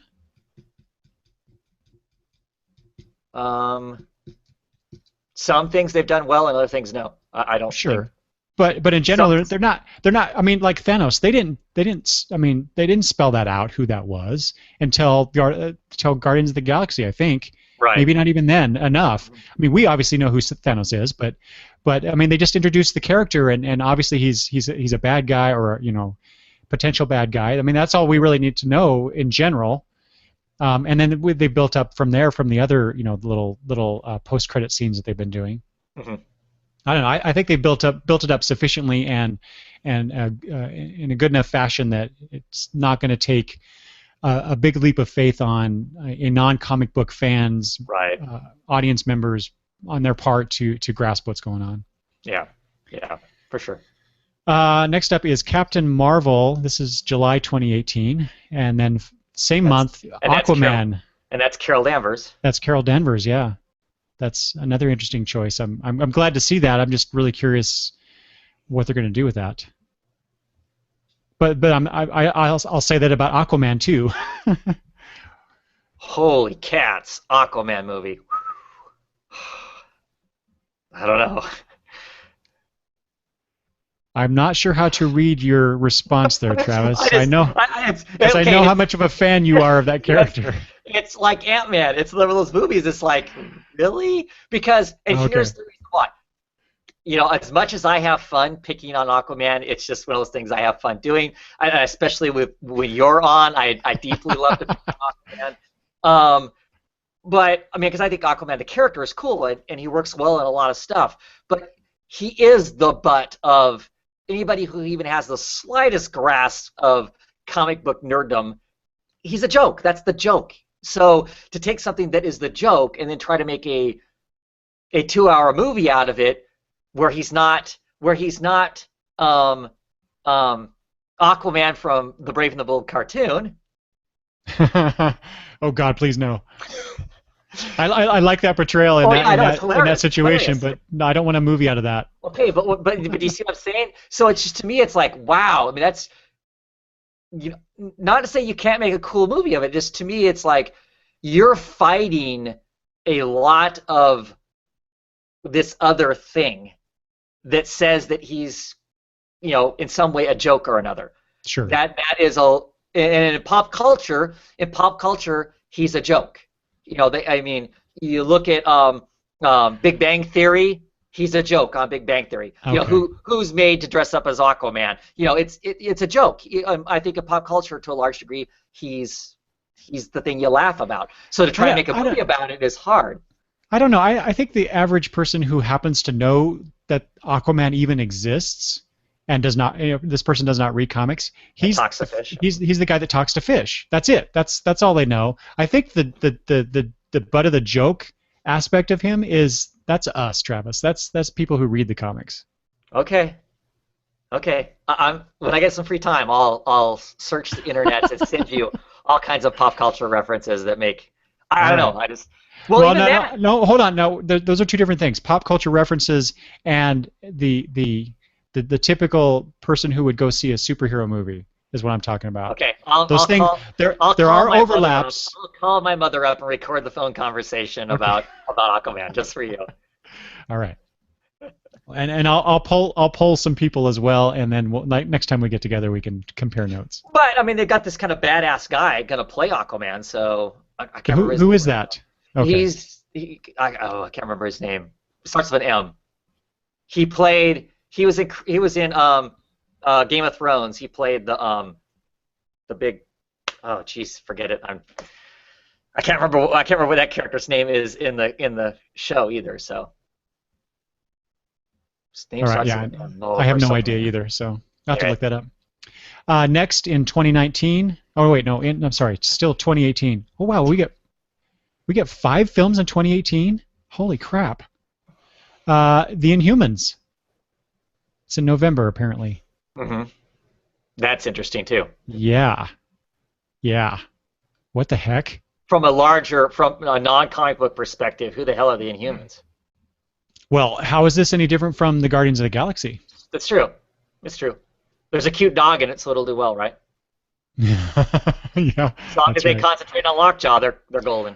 Well, this is Marvel Studios' mutant line, you know, non-mutant line, right? Because they don't have the rights to do X-Men. Right. All part of that conspiracy. They're going to move everything to the Inhumans and establish that everybody's an Inhuman as opposed to a mutant. Mutant, yeah.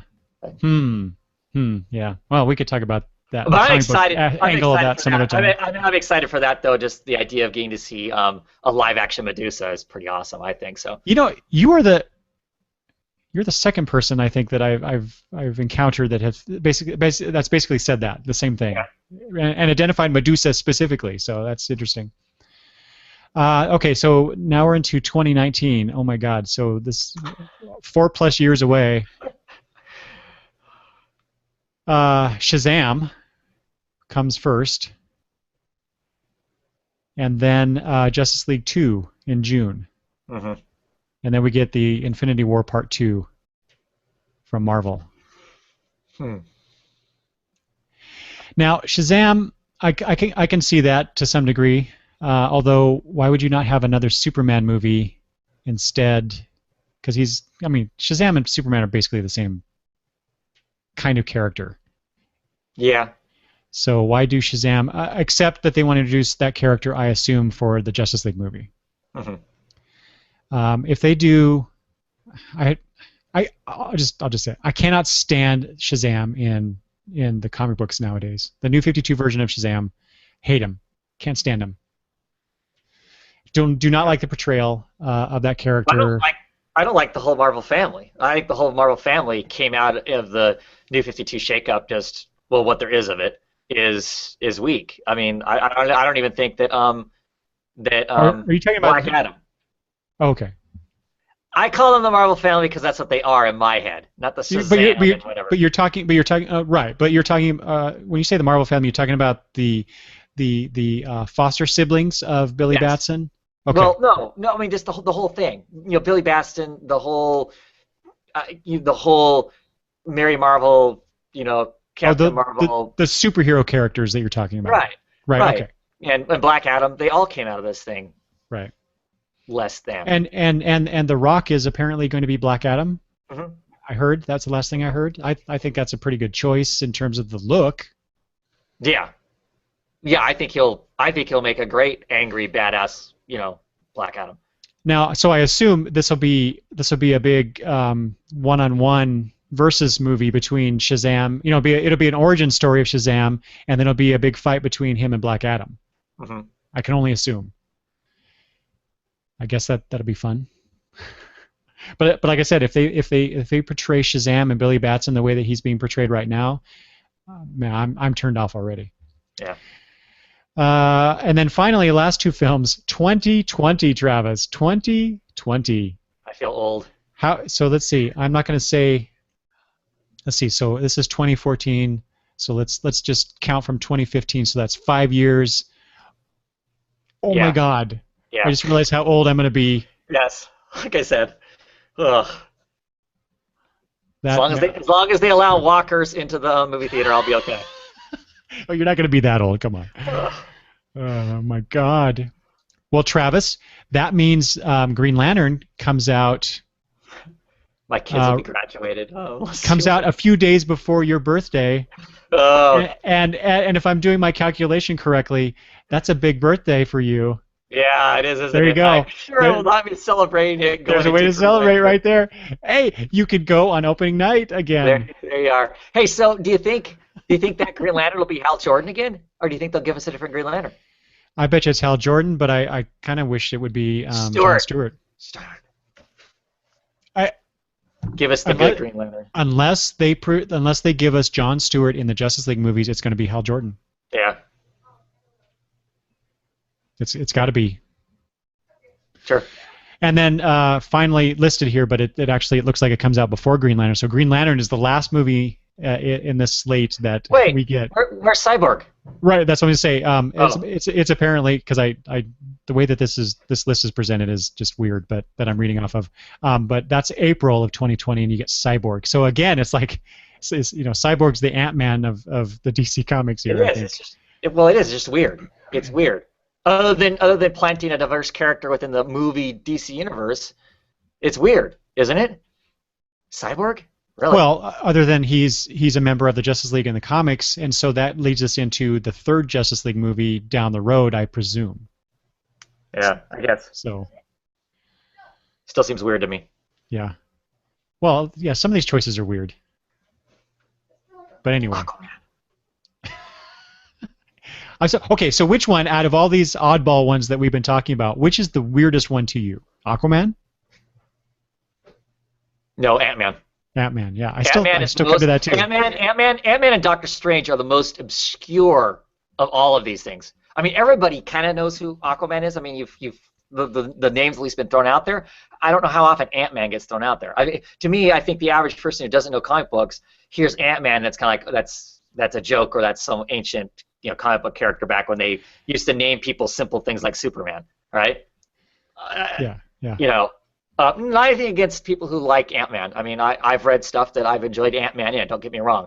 But to me, it seems very, very obscure, and for it to be coming this soon just seems really strange to me. Unless they're going to tie it into the Avengers movies somehow.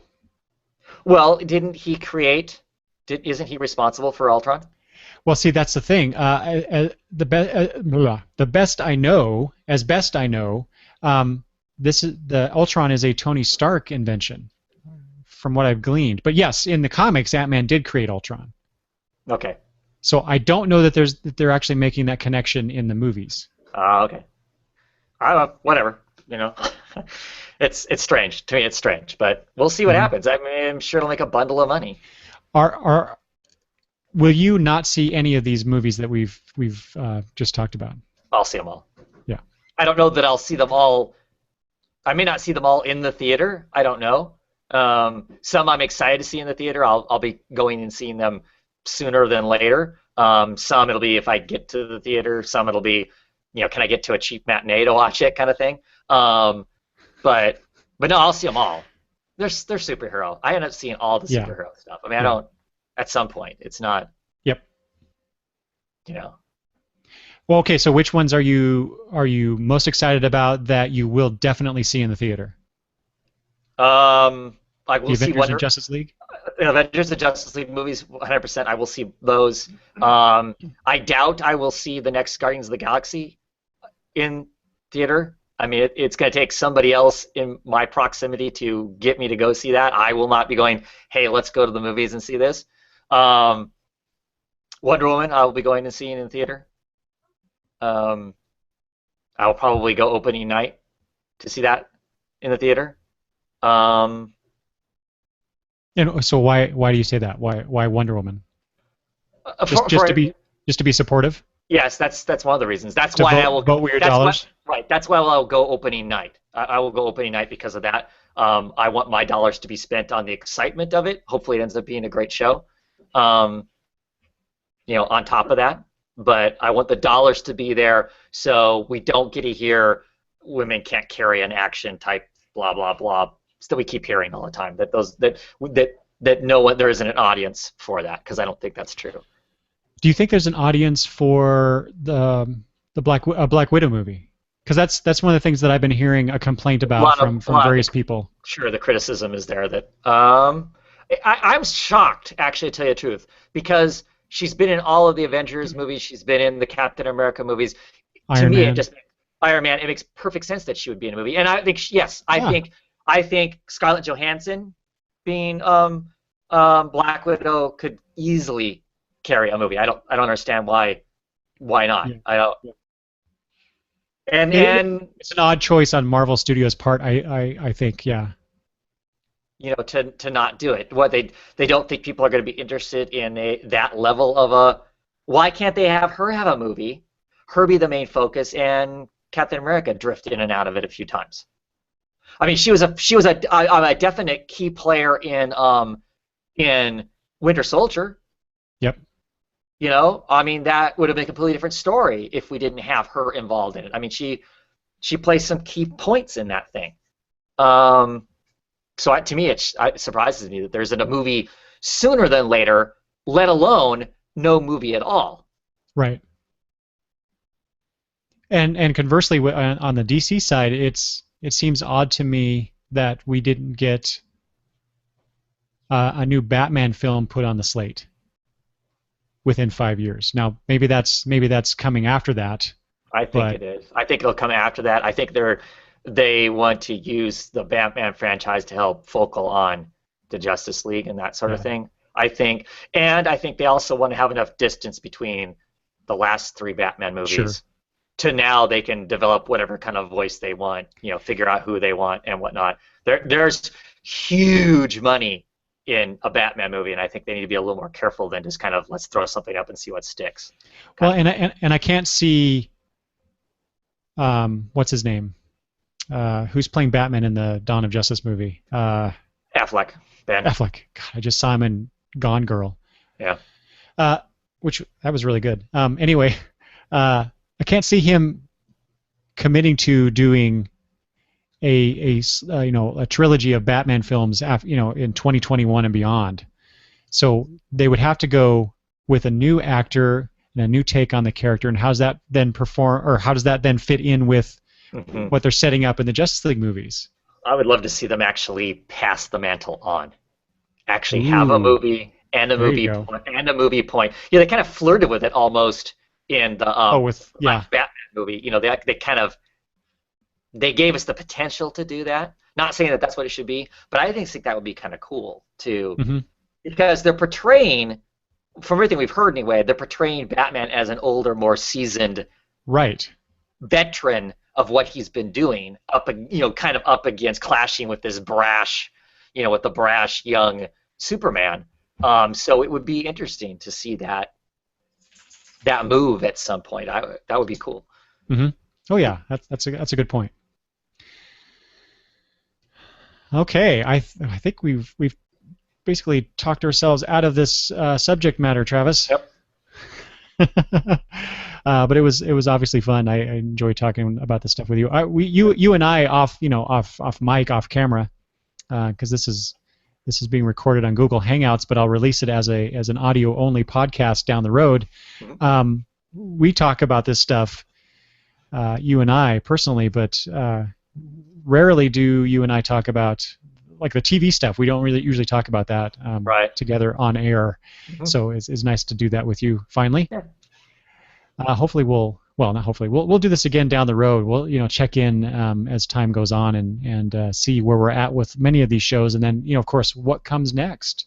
What property, what franchise will someone develop? And because we know that especially on DC, Jeff Johns, the chief creative officer out there, and couple that with a move of DC Comics to California from New York, they're trying to develop that synergy between the print side of things and the television and movie side as well. So what's next? Right.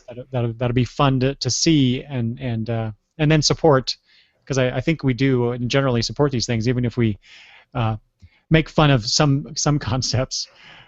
We still are going to watch the stuff and try to enjoy it as best we can for what they give us. So, Mm-hmm. Golden age, Travis. Like I said, it's a golden age. Hopefully, we live long enough to see what comes next. No kidding. No kidding. All right. Anything else we want to talk about, Travis, before we get out of here? Nope. All righty. Well, thank you again, Travis, for joining me on this conversation. Pleasure. It's always fun, as I said. So hopefully people will listen to this or watch this, as the case may be, and let us know what you think about these TV shows and these movie possibilities coming out. Let us know if you think that we're right or wrong. Either way, just let us know. Start a discussion. I'd love to hear from you, as always, and you can do that by emailing me at longboxreview@gmail.com. You can also leave comments below where this video or this audio file, depending, is posted. And mostly you can find that information at longboxreview.com. Travis, remind everybody where they can find you on the interwebs. All you gotta do is show up on YouTube and type in Oddfellows Thoughts, all one word, and I should be the first thing that comes up. Should be, huh? Should be. No other Oddfellows Thoughts out there? Or sorry, no, I screwed it up. I should have said no other Oddfellows out there. Oh no, there's lots of Oddfellows. So you got to make sure you get the thoughts in there. Otherwise, you could be off, to all kinds of other fun.